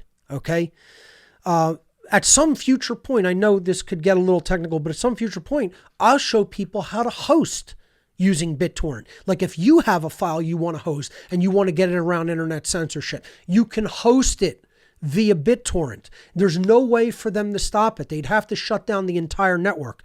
Real quick, I want to go back to my presentation. Just take it off of there for 1 second. Yeah, and I'll bring my main presentation back up. I want to go back to the distributed model and show you something while this downloads in the background. So let me go back to the distributed model if we can go back to it. Yeah, you can bring it back up. Thank you. Okay. This was our distributed network model where there is no server, but everybody is a client and a server simultaneously, known as peers. Okay. And that's how the data flow of the network. This is what we are right now. We're one of these computers in the BitTorrent network. Okay, so as I am downloading this file, I am also sending it to other people. Okay, so I am sharing it while I am downloading it. As I get pieces of the file in, even though I only had like 10% when we went to this slide, I am actively sharing bits and pieces of that 10% that I already have. And when I have 100, I will share bits and pieces of the whole file with other people who want it on the network. I will then be called a seed or a seeder.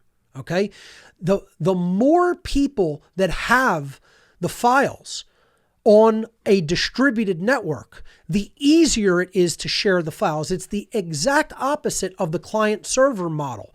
The client-server model, when the file gets popular, okay, it becomes harder to get because one server has to serve that file out to thousands or hundreds of thousands of clients. So it becomes more of a taxing load on the server to provide that bandwidth and get it out to all those other people. At some point, it becomes crippled and nobody can get the file at that point when the server gets crippled. Okay. In the distributed network model, the more people that connect to the network and are sharing the file as seeders or even just regular peers who have part of the file, the easier it is to get the file because there's more pieces of it in multiple locations. It's a genius, absolutely thought through, brilliant genius model for information distribution. Okay, you're distributing the whole workload and you're distributing the file over a wider area. Okay. Brilliantly done, actually. Okay, now, here's the main point I wanted to bring this up because let's go back to this slide. Okay, what happens if my computer were to go down? Let's say I'm a seeder of the file. Okay, but let's say many other people also are, or at least 100% of the files out there on the network. If my computer goes down, let's say I'm the computer underneath the word distributed, okay, in the upper left-hand corner of this graphic, okay? If my computer gets shut off or goes down or gets attacked, what happens to the file? It's still being distributed amongst all the rest of the computers in the entire peer-to-peer network. It doesn't matter whether one or two or even half the computers go out. You cannot attack a distributed network. The only way you can really attack a distributed network is you have to take down the whole network. Because as long as there are clients or nodes of the network that remain healthy in the network, the file, as long as it exists in some form in 100% amongst all of the computers, can still be redistributed, reseeded. So this model makes your network integrity much more robust. It's infinitely harder to take down a distributed network than it is a centralized network. To take down a centralized network, all you got to do is attack the server. To take down a distributed network, you'd have to take out every peer for the most part. Okay? Way more robust of a model. Let's see how our file's doing.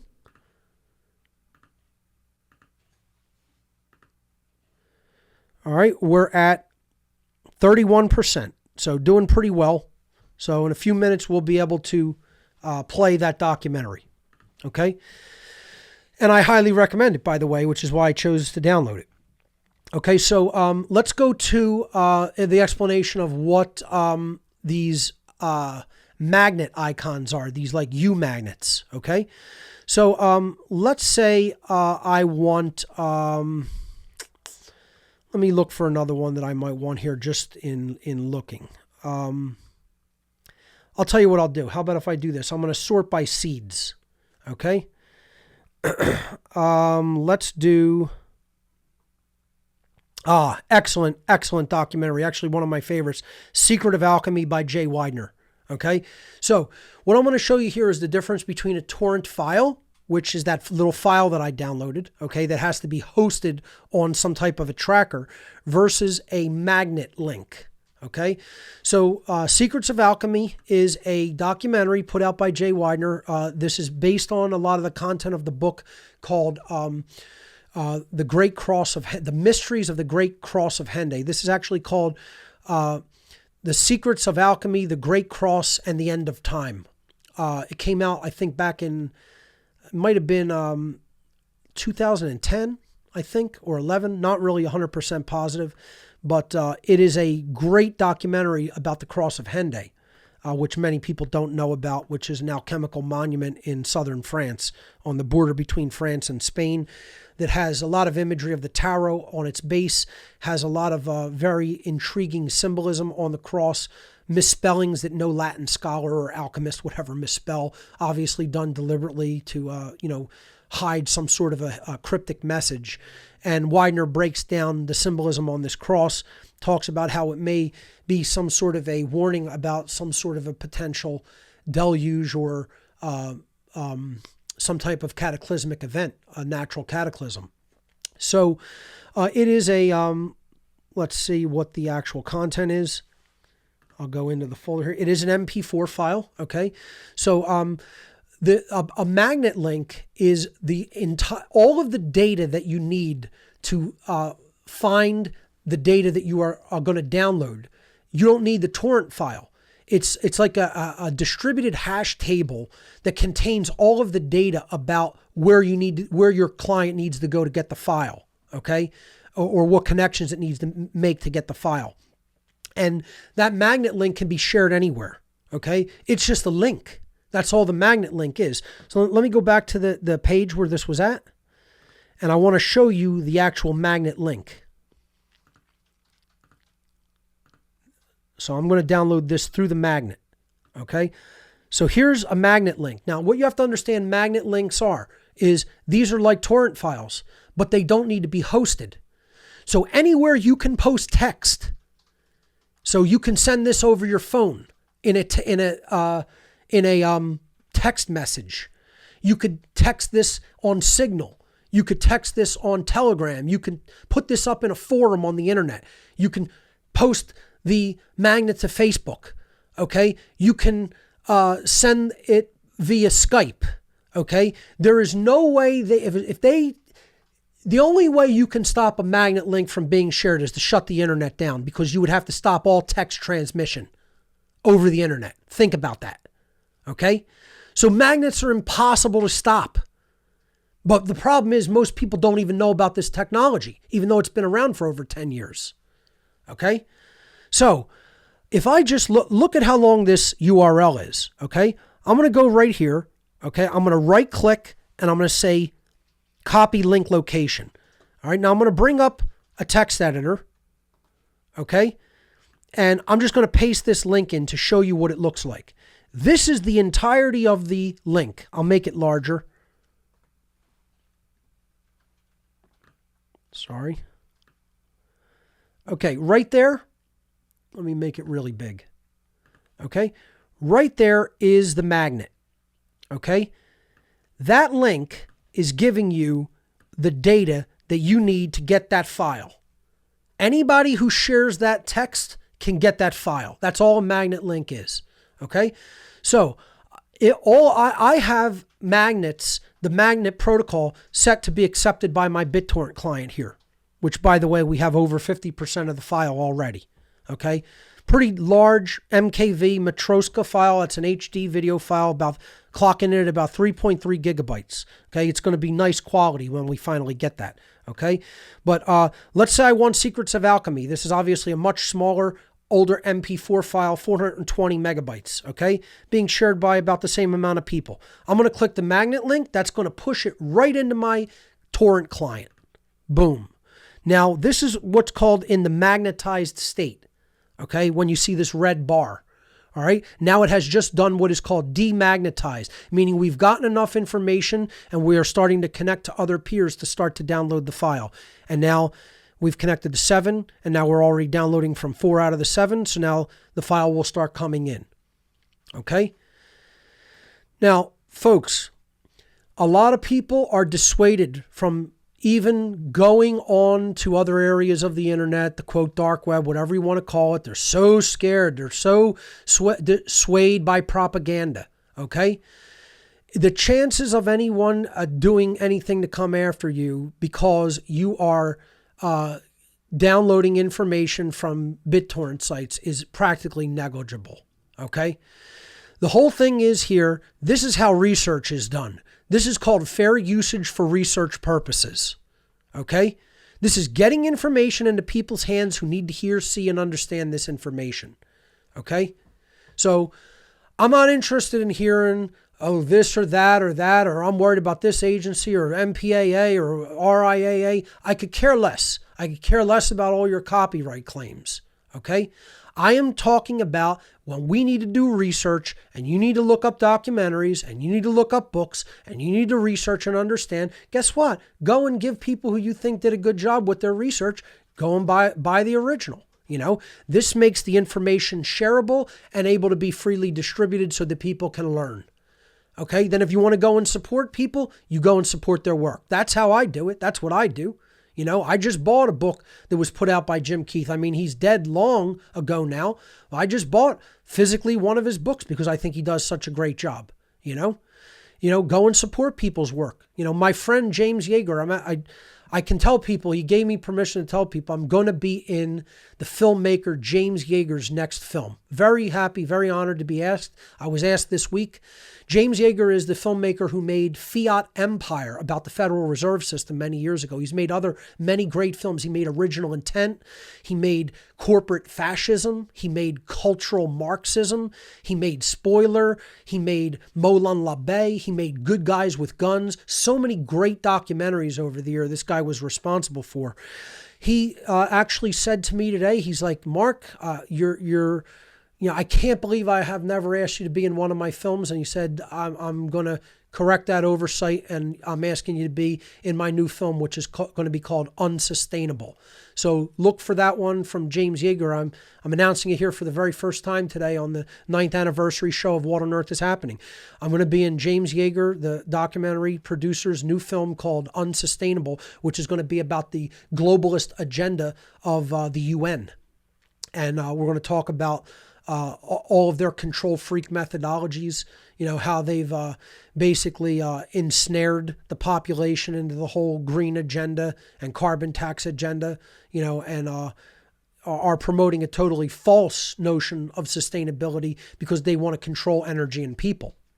So I'm going to chime in with my 2 cents in an interview in that documentary, and I'm very proud to be invited to be a part of it. So check out James's website is mecfilms.com.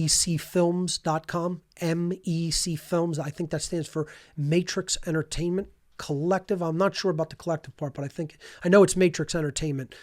So MEC Films, and you could sign up on his list. He has another site where you can go and give your email address, and you get all of his documentary films. You could download them for free. Very generous just for being on his email list. Okay. We have Secrets of Alchemy now. That came in already, folks. So let's check out a little bit of this. Okay. Let me just show you. It did finish. And I have my seating set to pretty low, not to eat up a lot of my upstream bandwidth here. So I'm going to remove the torrent. Okay. Actually, I'm going to hit this little magnifying glass to show me the location of the file first. Okay. And then I'm going to remove the torrent from the sharing position in the client. And here is Secrets of Alchemy. Now, it was in a folder. I'm just going to move it out of the folder. It's right in my downloads folder now, secretsofalchemy.mp4. Let's give it a play, a quick watch and listen. I won't play the whole thing. I'll play like just a few seconds of it. Here we go.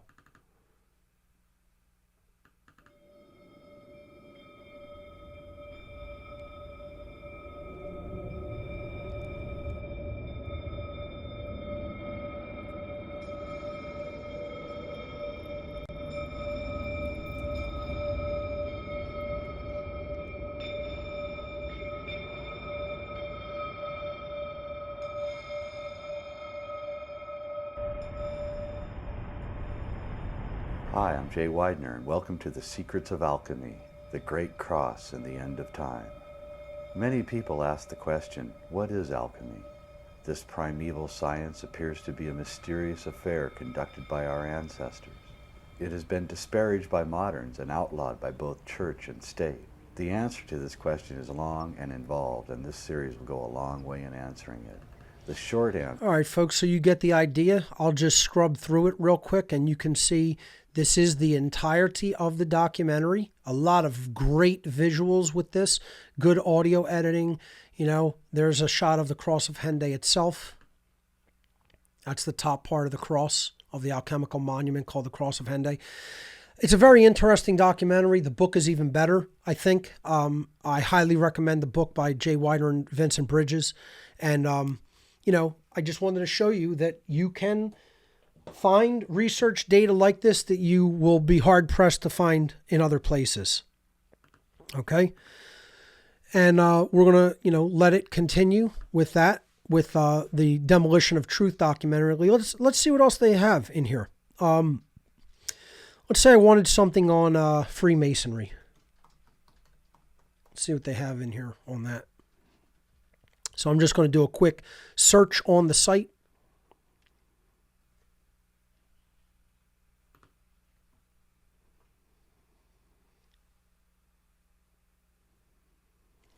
The search function has been very slow. I'm not sure whether they're having problems or not, but it's been difficult to really get the site to search, unfortunately. You could see it's trying to process it, but it's going very slowly. This is a great documentary, Above Majestic. It's relatively new. Let me take a look at that. The implications of a secret space program. Okay. Again, you're going to have to, look for some of this stuff and then make your own decision. This is by Corey Good and David Wilcock. So, you have to take some of this stuff with a grain of salt. Some of the stuff, you got to watch it and watch it with an open mind. Let's see. American Anarchist documentary. It's about the anarchist cookbook, which isn't real anarchy. But again, there's stuff like that on here. Okay? There's stuff on transhumanism. There's stuff on occultism. Magic, sorcery, occult, esoteric, and hermetic books archive. There's one that's actually worth taking a look at and downloading. Okay? And look at the file listing. You know? You could probably go on and on and on. There was stuff by Crowley, by Gurdjieff, Golden Dawn members. Okay, let's try to grab this one. It'll have an interesting collection of books. Okay, let me go back and I'll grab this one. I'll do the torrent on this. Okay, I'll do the magnet link, I should say. All right, so let's download that one. It'll demagnetize and hopefully it'll come in. 14 seaters, that should come in pretty quick. We're almost finished downloading Demolition of Truth. It should be wrapping up in a few seconds. Well, folks, there's many other areas. Consent is only one, okay? I'm just showing you one example, okay? You have to understand the concept, then you could take it and apply it elsewhere. All right, we finished downloading Demolition of Truth. All right, so let me show you. It is the entire documentary. It's not just a clip, okay? I'm going to go over here to the MKV file. I'm going to throw the torrent file out. Here's the MKV file. Now, they name it with pretty, complex naming system with a lot of dots. Just going to name it. I like to name things simply, not to complicate stuff. Okay? Demolition of Truth is the name of this documentary. There we go. Demolition of Truth.mkv. Here we go. I'm going to play a little bit of it. Very high definition.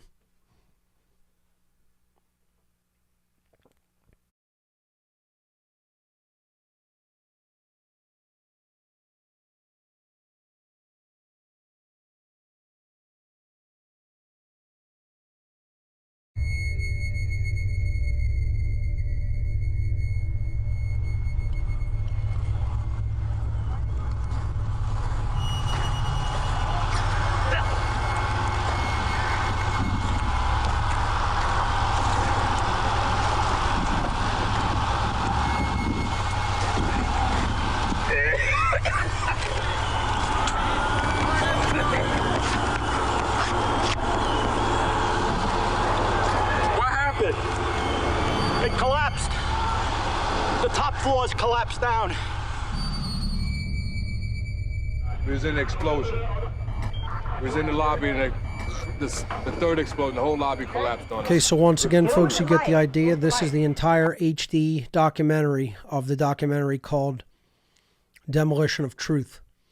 Downloaded in real time today. I showed you how to go out and find stuff that they may otherwise want to censor or not, have you be able to download and consider, the potentials. Okay? You have to know how to go out and get alternative information. Okay? That's what you need to be able to do. All right? It's about being able to get that on your own terms when you want to be able to get it. Okay?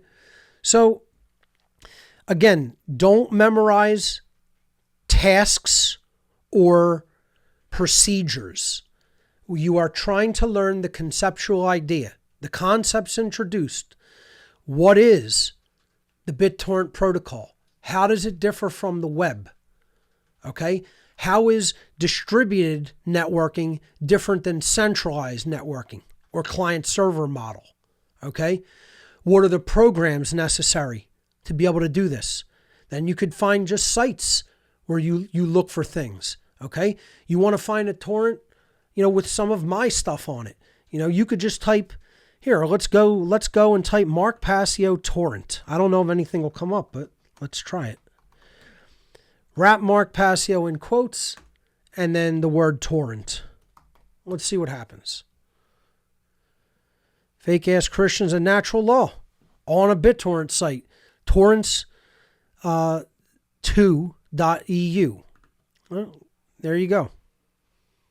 Okay, so you can here's what's in this torrent file.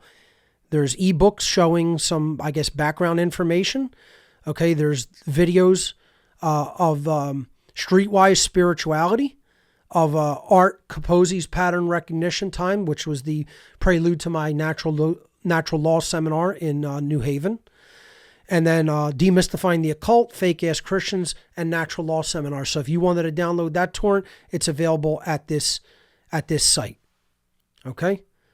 So again, this is the kind of stuff that, and here, it's available at these trackers. So Conspiracy Central has it. Okay? But it would be available on this site. Let me just type my name into it. Oh, tons of them. Matrix Trilogy Decoded, Lectures and Documentaries Pack, Streetwise Spirituality, What on Earth is Happening Study Pack. Amazing, I very rarely do that, but there it is, okay? So you got to understand there's way more ways that you can get tons of information. Here's Max Egan, Gatekeeping the Smart Grid. You can go on and on. Forbidden History of the Sumerians, Anunnaki, Sitchin, and others, pack. Okay? There are whole other areas of the internet if you know how to use them. Okay? You're not just going to click that and get the data. You need the BitTorrent client. You need to, download the torrent file. All right? So that's doing the research to actually get in there and get what you need. Okay? And I just showed you how to do it in real time. We're downloading an entire book pack, okay? And we could look at in the inspector here. Okay, let's look at the file list. This will show us all the books that are in this collection. So look at how it's broken up into categories. Okay? So we have Aleister Crowley, Charles Leadbeater, Esoteric Sciences, Franz Barden, G.I. Gurdjieff, Huna, which is a Hawaiian system of occultism, the Magus Collection, Raymond Holder, the Occult BZ, which was another site that had a lot of occult books, okay, and then Voodoo. Let's say I wanted to look at Gurdjieff stuff, which is really great. Here's some of his books. If not, possibly maybe his whole collection, I don't know. Symbolism of the Tarot by Ouspensky.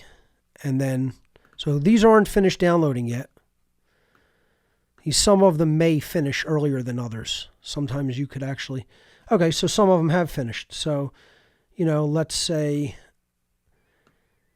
let's see, Heart of the Master. This book is fantastic, actually, by Crowley. It's one of his less known books. I actually have a physical copy of this one. It was so good. But this one finished, okay? So it's a PDF. Okay, I'm opening it. All right, I'll make it full screen. I'm just going to show you this is the entire book. Okay, so you could read the whole book, Heart of the Master. Okay, and again, it's just one example, and it's a short thing. It's nothing long. Let's go to Barden. See if any of these are finished. 7 Hermetic Letters by Franz Barden. Okay, whole book, layout, fonts, images, if there are any, and all. Okay, so this is 100% complete content. Not just in most cases, it's not just excerpts or passages from these books. It's the whole thing. And this is a 195 page book. Okay, and you could see all the pages there in the index. That's the entirety of the book. Okay? So my point here is, for those who want it, and for those who want to do the work and who want to research and who want to take the time and attention to do it, not only is it all out there, it is at your fingertips immediately. I just showed you how to do information gathering in real time. And this is just with one program, with one protocol, with one site. Okay? Nowhere near exhausting the totality of what is out there. Ignorance is a choice, ladies and gentlemen. It's a choice, and people are proud of making it. And they're all too happy to tell you that they've chosen it instead of taking the time and possibly sacrificing other areas of their life, and instead making the selfish decision to do other things when freedom is being destroyed. And that's not a right as far as I'm concerned. To maintain that level of ignorance is a full-time job of participating in evil. Okay? So, I'll let this complete, this torrent file complete. I'll show you, some of the other books that were in it. It's really going at full steam now. So we have about definitely over 50%. But I think that really, I've shown you what I wanted to show you regarding BitTorrent. And I think you could pick up that ball and run with it if you choose to. If you choose to pick up the ball and run with it, the data that you have is right there in your hands. The data that you need to get could be right there in your hands. The information on how to do it is right there in your hands. You have to make the decision. Do you want to do it? Do you want to spend the time? Do you want to go out there and actually learn how to go out there and look for what you need to know? That other people aren't going to tell you. They're not going to show you how to do that. Okay? They certainly don't want this information in your hands at all by any stretch of the human imagination. Okay? They want to dissuade you from looking into it. They want to tell you it's not important. It's not something that you need to know. And they certainly don't want you to be able to get around their narrative. They want their narrative locking your mind in place, thinking that they've somehow told you what you need to know. Okay? So you want to go and look for things that they're not telling you in the mainstream news? You want to see videos that they're telling you that you're not allowed to see? You want to find books that they're telling you shouldn't read? You want to watch videos that they don't want you to be watching? Use this information. Go out there and do it. And do it on your own, behind their backs. Do end runs and swerve around their obstacles. And you can publish like this too. Another show in the future, I'll show you how to publish using BitTorrent as a protocol. So if you make a documentary and it's being banned, you could get around the censors and share it on any BitTorrent site just like this. You could share it in any forum with a link just like this. So, you could keep making, accounts. You can keep making email accounts. You could keep making forum accounts and just post magnet links. So they're going to have to stop all text transfer on the internet to stop the real free flow of speech if people learn how to use a distributed network like BitTorrent, which has been around, like I said, since 2001. I've been using this protocol for 18 years. And I'll guarantee you 99% of my listening audience just heard about it or just even saw how it really works for the first time today in the year 2019.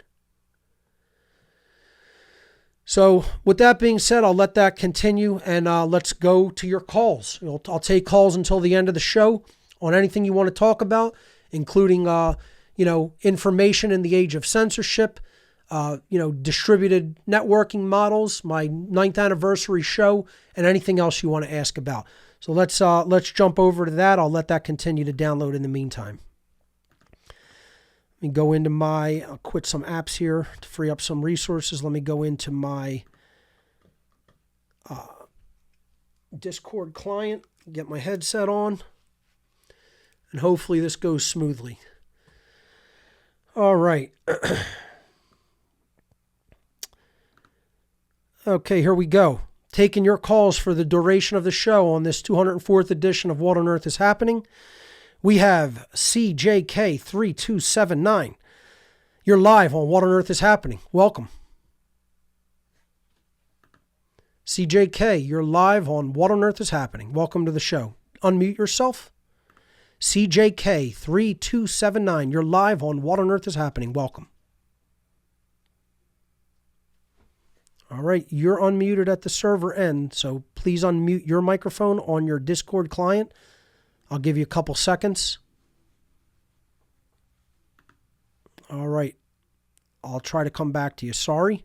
Let's go to Danny Quest. Danny Quest, you're live on What on Earth is Happening. Welcome.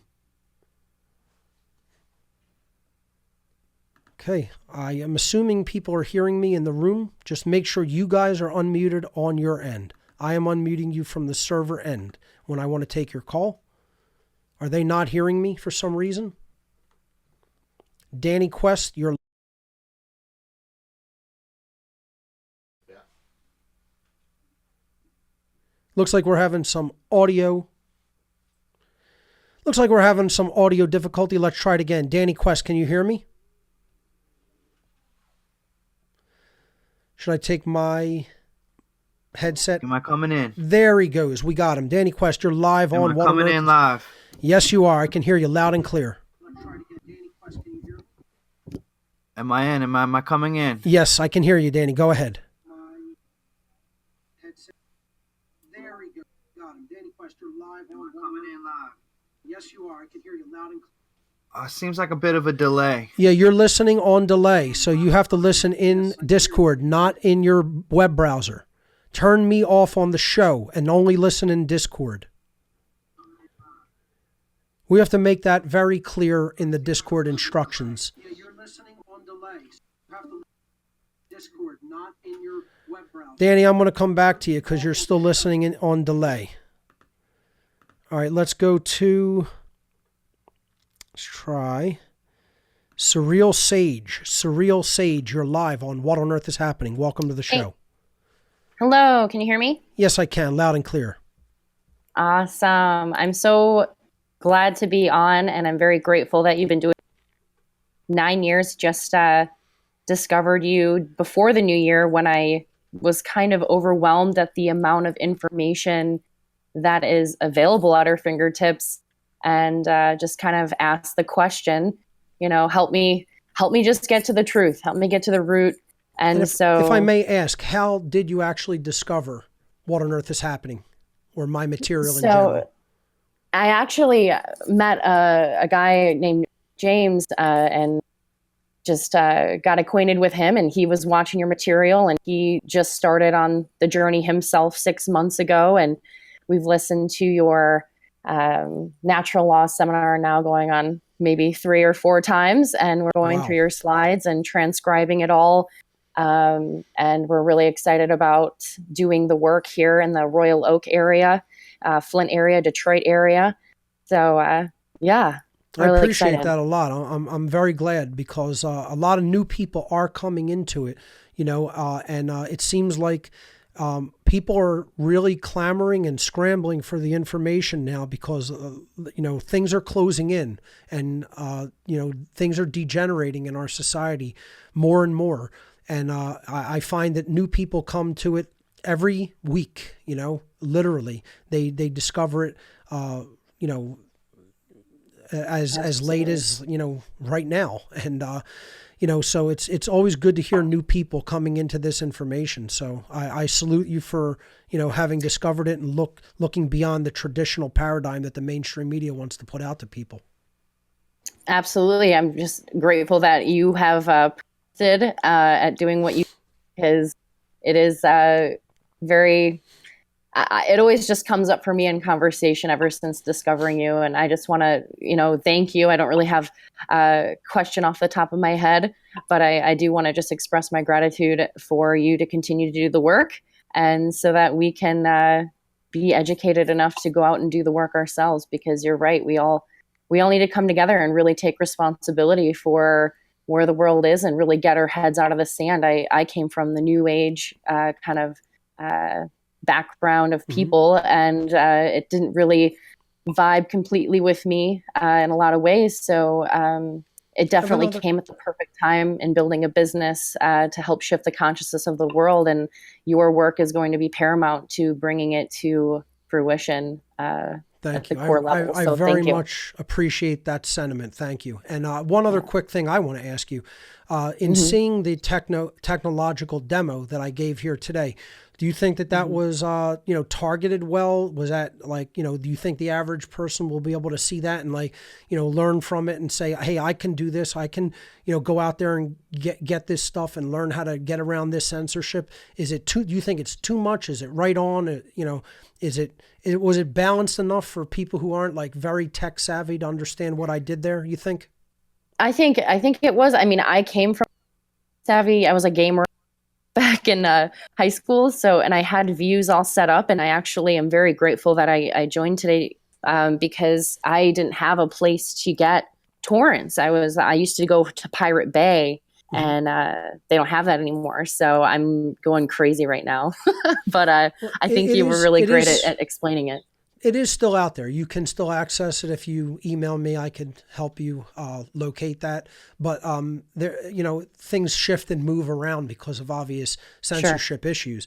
But it's certainly not going to be anything as esoteric as something like what I just showed people with consent. So I hope I'm striking a little bit of a balance between showing people the basics and not overwhelming them or losing them. That's why I wanted to stick with one protocol, one program, and just show people the very basics of it. So I hope I tread that medium pretty well. Yeah, I think you started out down the path very well, and I'm sure you'll go deeper as you move forward. Thank you. Great. So Real Sage, thank you so much for the call and insights. I really appreciate that. Let's move on to, let's see, who do we have? Let's go to Apox. Apox, you're live on What on Earth is Happening, episode 204. Welcome. Hi, Mark. How am I coming through? Good, loud and clear. Good. Good to talk to you again. I want to thank you for taking my call. I had two really important questions that I'd like to ask, and I know I can talk on a little bit. Maybe I could just bring the ideas to you, and I'd like to hear your opinion on them. Sure, go right ahead. Okay, so the first question I had is regarding morality. And I know, based from watching your videos and listening to you for so long, I can understand what morality truly means. But my question is, I feel like there's a lot of people who their perspective of morality is judging it by the end result of the action, as in like the ends justified the means rather than the action on its face value. That's right. So what I'm having trouble talking to people about is, like, how do I get people to understand that when you take an action, you have to see inherently if it's immoral rather than the result of it. Like with taxation, that's justified.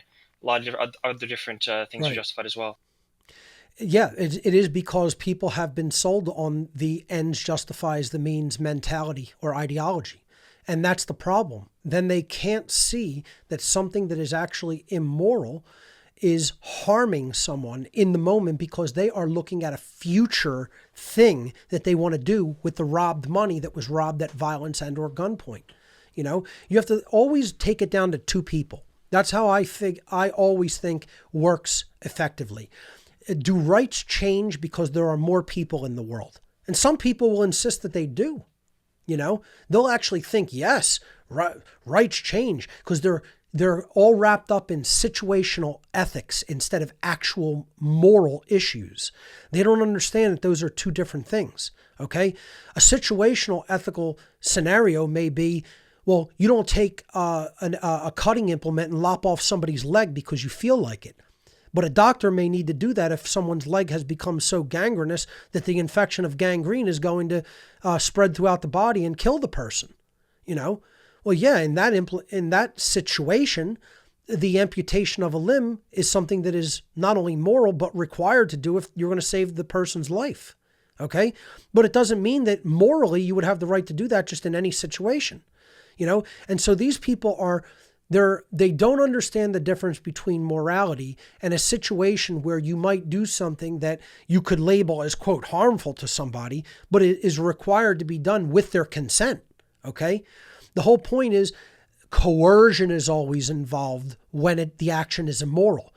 In the situation where someone's a patient and has to have their leg amputated, they're agreeing with the situation, the requirement of that scenario to save their life. And it's being done with their consent, not against their will in a coercive capacity, in which case the action would be immoral.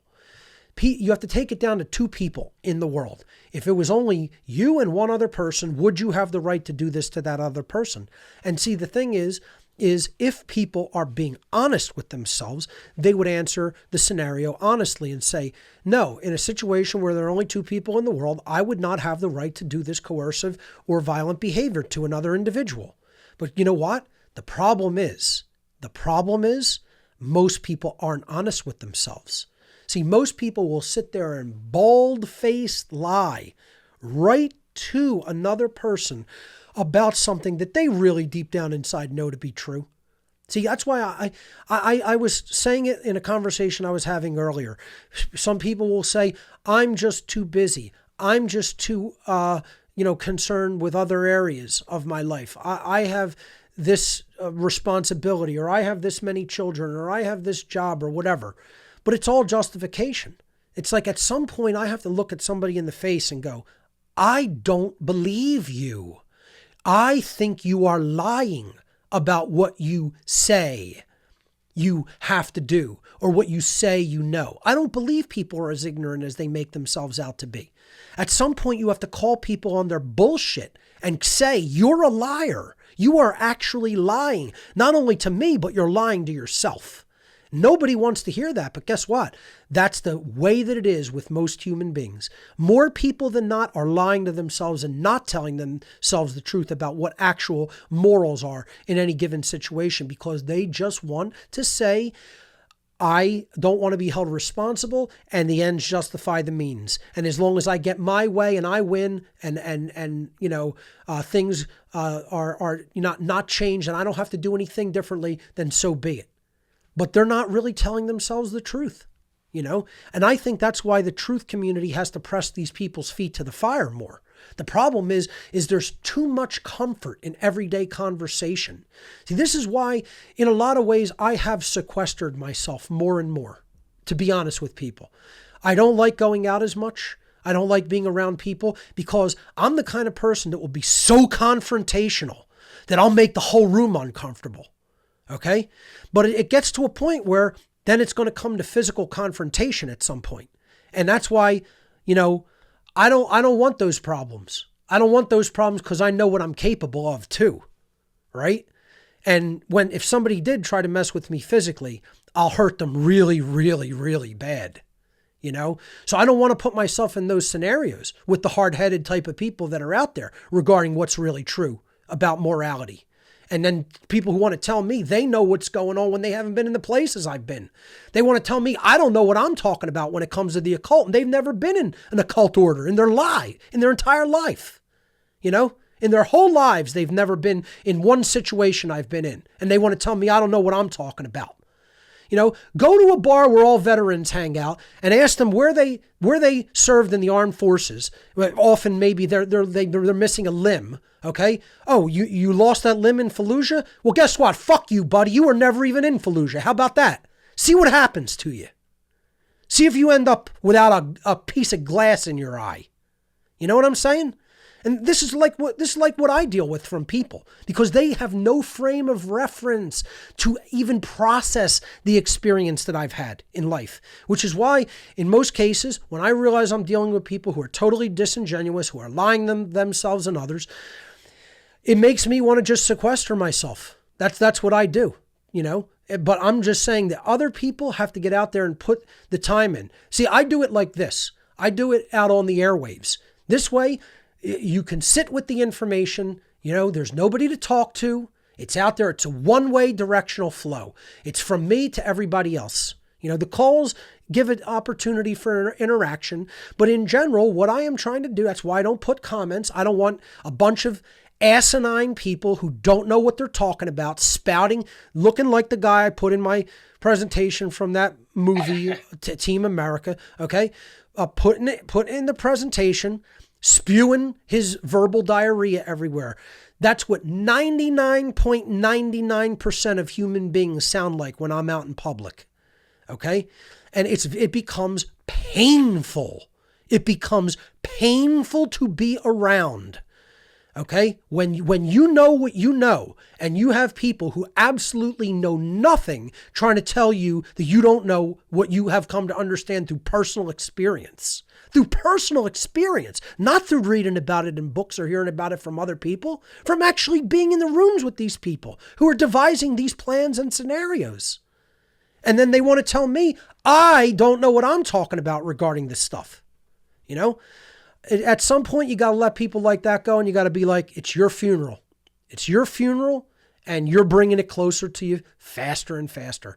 But to answer your ultimate question here, it's to get people to look at their own actual moral standards. You have to get them to see themselves and doing the behavior to another individual themselves, one-on-one.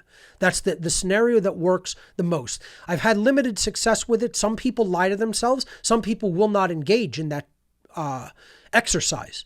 they'll say, oh, this is some false choice that you're giving me to look at the behavior. No, I'm trying to get you to understand that if it's wrong for you, it's wrong for anyone to do. Okay? And they don't want to acknowledge that because they just want it both ways.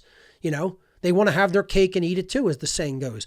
They want to say this wrongful activity can be done and somehow I can still call it a right and justify it. Okay? But I'll give you an anecdote without really mentioning any names because, again, I don't know who wants their name mentioned live on the air on a public show going out to tens of thousands of people. You know, I bumped into somebody at a, freedom-oriented event, a meeting that I go to on a semi-monthly basis. Okay? And I just said, does anybody have the right to coercively collect any resources from any other individual? Does anyone have that right? Do you have that right? Do you have the right to say, for whatever altruistic reasons, I want to collect money from somebody, and even if they don't agree to give it to me, I'm going to take it from them by physical force, and if they resist, I'm going to commit physical violence to them and take what I want. Do you have that right? Does anyone have that right? This person was honest with me and said, no, we do not. So can anybody say that a wrong for any individual to do by doing some magical ritual with a pen and with some people present in suits and robes, we can turn that wrong into a right? And he was honest with himself and he said, no, if I'm being honest with you, no one can do that in objective reality. They can claim that they're doing it and other people can claim that they're believing that it's legitimate. But I said, that's not what we're talking about. We're talking about in nature and objective reality, in the real world, in the real universe. Can that behavior still be done and magically become a right? When you just acknowledge that for any individual to do it, it would be wrong for them to do. And he said, if I'm being honest with myself, which I endeavor to be, no one can turn that behavior into a right when it is not a right for any individual. I said, sir, you're an anarchist. Whether you know it or not, that's the essence of anarchy. And he said, well, I never looked at that word as such. I always looked at it as meaning chaos. And I said, that's because you were lied to and the lie was repeated to you your entire life. And you never looked at the actual root etymological definition of the word anarchy to know what it really means. And when I told him that's all it is, it's voluntary interaction, not coercing people against their will, and not saying that rights magically exist for a small group of people that don't exist for anybody else, or that we can magically create rights when they're wrong for individuals, for other groups of people to do. To imbue people, to grant them the right, the quote, right to do something that is actually a wrong for any individual to do. Cannot do it. So when he acknowledged that, I said, congratulations, you're actually an anarchist de facto. You're de facto, meaning an indeed anarchist. Whether you agree that that's your identity, in your deeds, that's the morality that you reflect, whether you understand it or know it or not. And he said, well, I have to look at that from that perspective and understand anarchy in a different way then. And I said, yes, you do. And hopefully he has done that.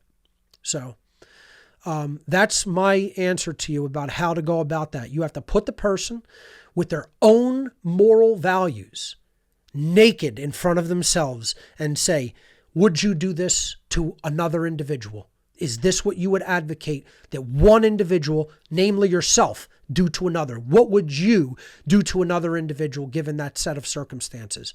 And then guess what? If they say, I'd violently coerce them and take what I want, you're dealing with a psychopath.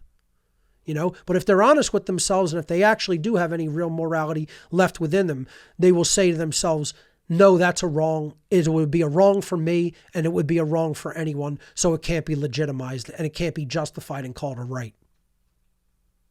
Thank you.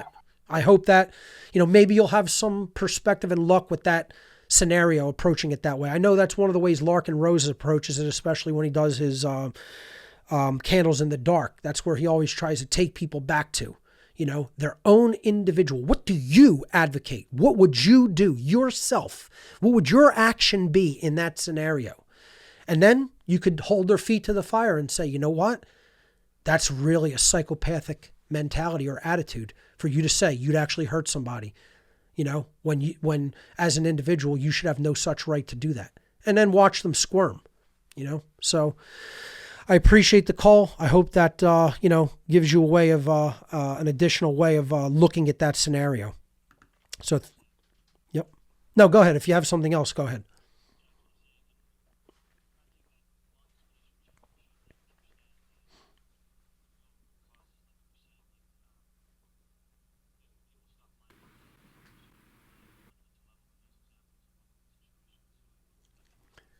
I think we're having an audio issue. Sorry. Go ahead. What is it?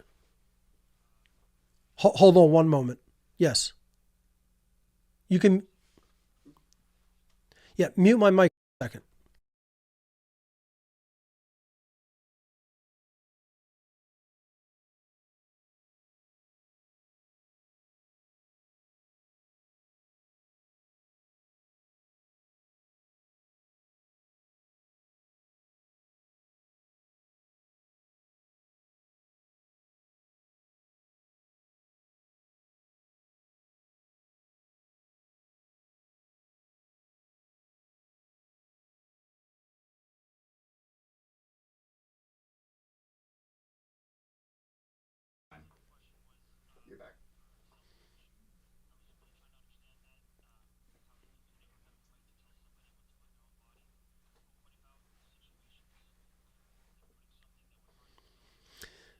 Okay, so the question is, in a situation, it's regarding self-ownership. People have the right to put what they want into their own body, and can't coerce someone to put something that's harmful into someone else's body. Well, do they have the right to put something that's harmful into their own body? And I would say yes, they maintain that right. That's called a vice. It's not a crime. However, what I would say when it could become immoral is when you have taken the personal responsibility of taking care of another individual's life. As their, if they are your ward and you are their steward. So if you've taken stewardship over someone like a child, if you hurt yourself to a point where you're incapable of fulfilling your responsibility to that child or ward as their steward, then that is called neglect. Okay. And you are actively doing harm to someone if you're in the position of neglecting them, like a parent would neglect a child if they did so many drugs that they cannot fulfill their obligations as a parent. In that case, yes, you are harming someone else, but it's always another person involved. I would say that we get into a blurrier area when we talk about, do people have a right just to blow off all the issues going on with freedom and say, I want to live a hedonistic lifestyle? Is that level of ignorance not harmful? When there is slavery taking place. See, that's the issue, right? All things being equal, all people's rights being respected, freedom being present, anybody can basically do anything they want to themselves and ignore whatever they want. But when slavery is taking place, is it the right of any slave to just say, I don't give a damn about the other slaves or my own slavery?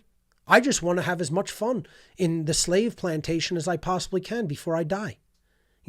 Think about how harmful of an attitude that is, So I worry far less about people doing drugs and putting anything in their own body that harms them. It's their own life. The point is when you are ignorant of freedom, when you are ignorant of the principles that underlie freedom, you're doing harm to an entire society by making the understanding of freedom not be propagated. That does way more harm than harming an individual body, namely your own. So I'm far less concerned about people harming their own body than I am people just completely being ignorant about the dynamics of human slavery that is taking place all around us. I think that does far more harm. Okay. So hopefully the audio issues are somewhat cleared up.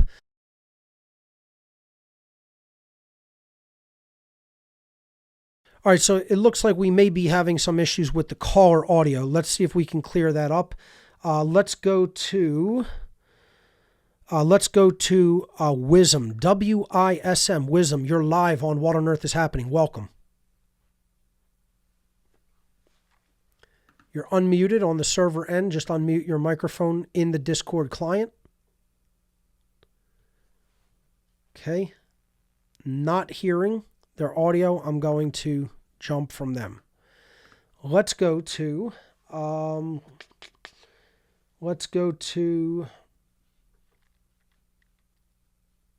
Mark 7. Mark 7, you're live on What on Earth is Happening, episode number 204. Welcome. People having a lot of issues with audio today in the chat. I think people just have to become more acquainted with Discord and how to unmute themselves. Okay, I can't unmute your microphone for you. Let's go to Rob Hood. Rob Hood, you're live on What on Earth is Happening. Hey, how you doing? Thank you.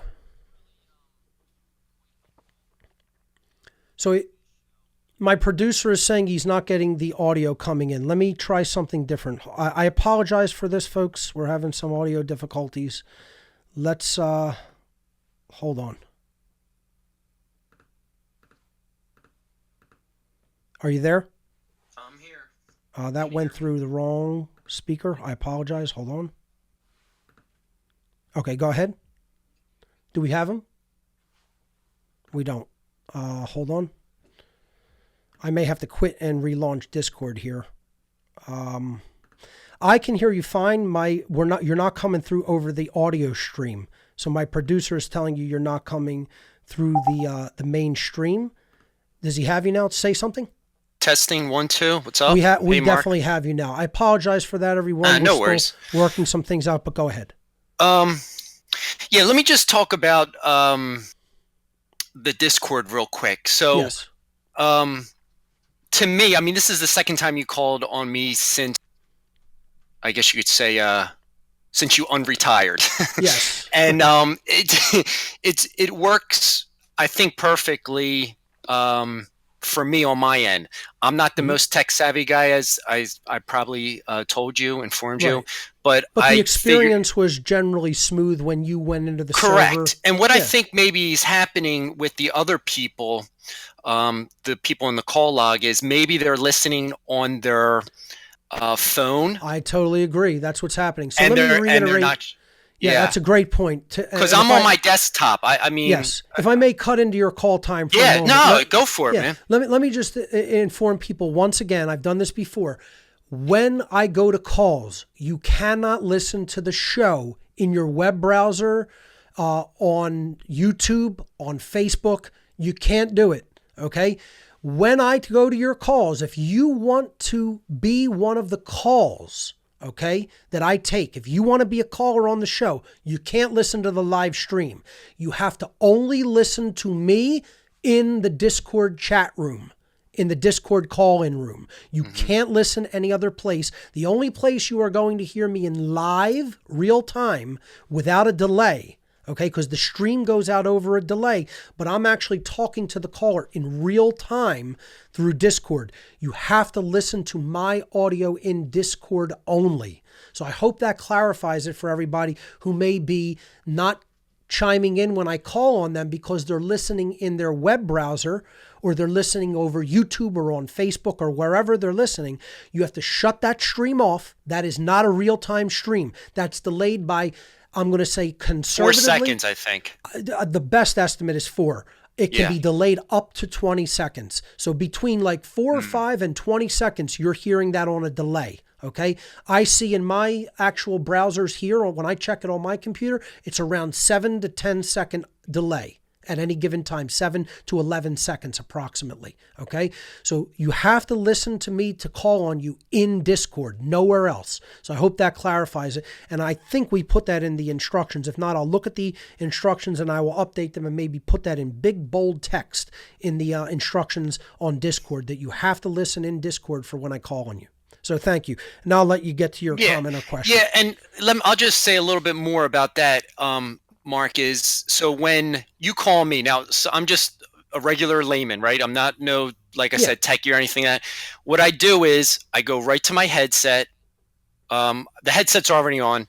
And what I do is I have your show on your website. Mm-hmm. What I do is I just exit out of that. There's no like feedback. There's no delay. There's anything. And I'm just right now, I'm in the app on Discord. You're using best practices, man. That's all I can say. Those are best practices. You got a headset on, okay? So there's no interference from other sound sources in the room, and you are closing the stream when I say we're going to call. Correct. Now. So I'm not even watching your show right now. This is like me having a phone conversation with you. Got best practices. That's exactly how it should. So be for done. anyone out there that, I mean, if they're having little hiccups, believe me, I'm Again, I'm not no wizard, but I guess I figured this stuff out. So if I can do it, I think anyone else can do Sure. it. Now, let me ask you real quick before you go into any other comment. What did you think of the presentation today regarding showing people an alternative protocol on the internet, namely BitTorrent, and how I took them through a couple of downloads? What did you think of that?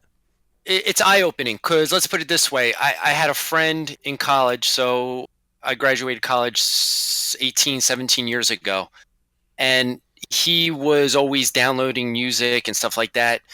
And I remember BitTorrent, that's the kind of time it was coming out. And I was always under the impression from the propaganda that with BitTorrent, you're going to get a virus or well, that is not impossible. That's not impossible. Okay. So that could be a valid concern.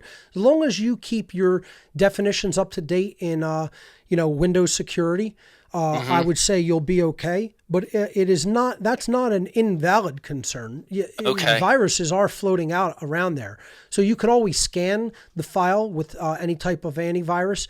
But I always recommend if you're using Windows, you want to use you want to run Windows Update and keep their virus heuristics up to date. If you do that, that's probably the best protection that you're going to have on a Windows machine. I don't recommend these third-party antiviral companies. I think that if you are very steadfast about running Windows Update and keeping those virus definitions up to date in Defender, you're going to be fine on Windows. At least that's been my personal experience. I haven't really gotten any malware infections as long as I stay on top of that. If you don't keep that up to date, you're going to have outdated malware definitions, and then things are going to creep into your system for sure.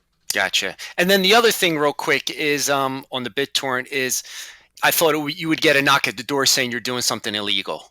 The chances of that, I explained this to some other people. Here's when that would occur.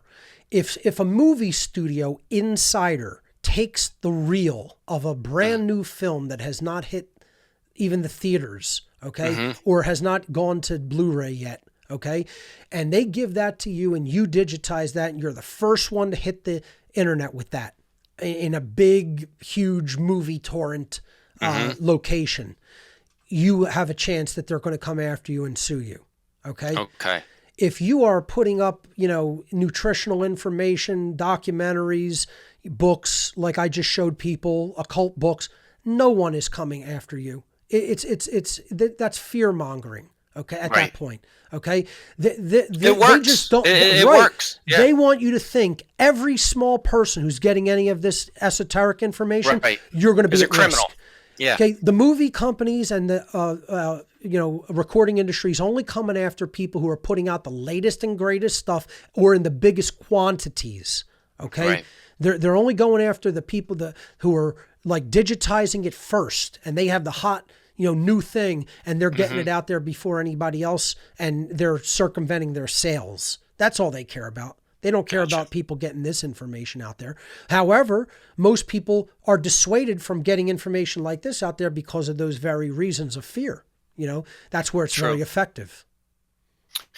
All right. So if I can just get into a few points why I called. Absolutely. Okay, cool. Well, first, I would like to say, like everyone else been saying, happy anniversary. Thank you. I don't think we have to say that we don't have to wait till next year to wish that to you. I think every show we should wish that to you because the gift you give to everyone is, you're timeless, such as the truth is as well. So they're synonymous. The other thing I found out, and I didn't realize was today when, the season of sacrifice that you can add to your list, Brandon Lee. Remembering him 26 years ago on this date. Wow. And March it's kind of 31st. almost that motto: let the son kill, or let the father kill the father, let the son kill the son. Yep. I mean, and it's amazing I would bring up Bruce Lee today. And that's what I'm saying. You've been kind of alluding to that. You've been picking up his Bruce Lee and giving a sidekick to the baby, and you've been talking about how you've been doing the martial arts. But Brandon Lee has been forgotten, and that was a ritual too. Yeah, I agree.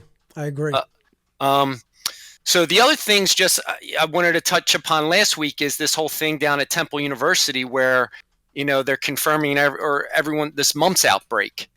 And, I heard about this. Yeah. And you read in these local newspapers, they said 108 unconfirmed case or suspected cases, 18 confirmed, and they're giving out all these vaccines. They're only giving out and I think the last report was 1,800 vaccines. Well, last time I checked, Temple has like 30,000 students. And the other question people have to ask the reporters is, if you're vaccinated, the only way you get into college is if you have all your shots these days, as I understand. Right. If you have your shots and people are getting the mumps, then the vaccines don't work. Right. So the people that don't, the only people that should be contracting the mumps are the people that don't have vaccines. And then they'll blame the unvaccinated for making that happen somehow. I don't know how that mechanism works, but they'll blame it. Right. So last week when this whole shenanigans was going on, I was like thinking back when I was a kid, and I was like, music and trauma to me are the things that are left imprints on your brain. So like you're driving in the car or you hear a song, it's kind of almost like a teleporter. It transports you, such as trauma.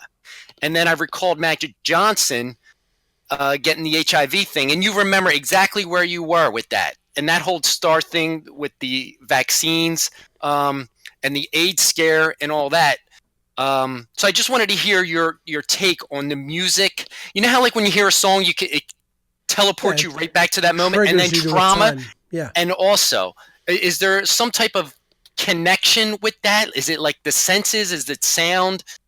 Is it imprinted on your brain, or is I'm just kind of grasping at straws there? I think that it works the same way with joy and trauma. We can smell things or hear things and be taken back to a positive time in our youth, and then other elements that trigger the senses can take us right to a traumatic place as well.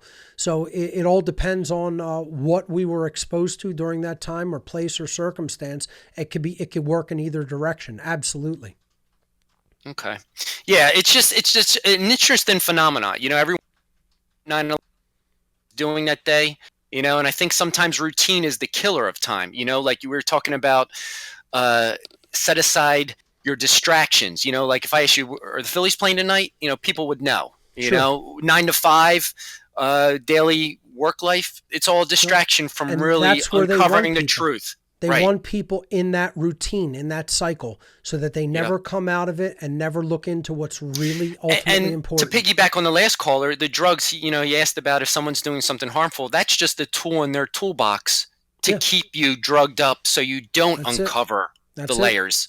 And that you don't have the energy or the drive, to go further into the truth. It takes tenacity. It takes willpower. I sat in pretty much my bedroom and just did nothing but study for virtually 7 to 8 years of my life, to come to the level of understanding. And it was because I went into the experience that I did. I was like, I need to know everything about this. I need to know what they are doing. I need to know who these people really were. I need to know really what their ideology was ultimately all about. I was just around them. I was still totally blind to what I had just been involved with. I didn't understand it myself, even though I was actually there, Right. I mean, then I was like, I went borderline obsessively crazy with knowledge looking into it because I wanted to understand every aspect of what I had just been involved with, Oh, and I found it. I definitely went into it in a deep way, Right. So, thank you so much for the call. No, thank you. Yeah. And I appreciate it, everything you do. Thanks again. Always great to hear your perspective. I appreciate it. Folks, I just want to show you before I move on to another caller, if there's any time for that. Let's go back to my laptop. I want to show you it did come in. So this is the whole book collection, okay, of all the occult researchers that were in that collection. That torrent finished while we were taking calls. And look at this cache of books on esoteric knowledge. I mean, here's a lot of Israel Regardie's books, amazing. There's his famous The Middle Pillar, The Complete System of the Golden Dawn System of Magic, Philosopher's Stone, The Tree of Life, which is a brilliant book, all of it's in there. All of Gurdjieff's books.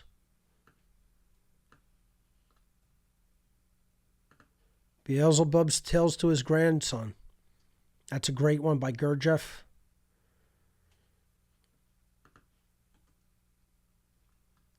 Unbelievable. Great cache. I mean, Huna's pretty rare to get some stuff on that. I don't have this one, so that's interesting.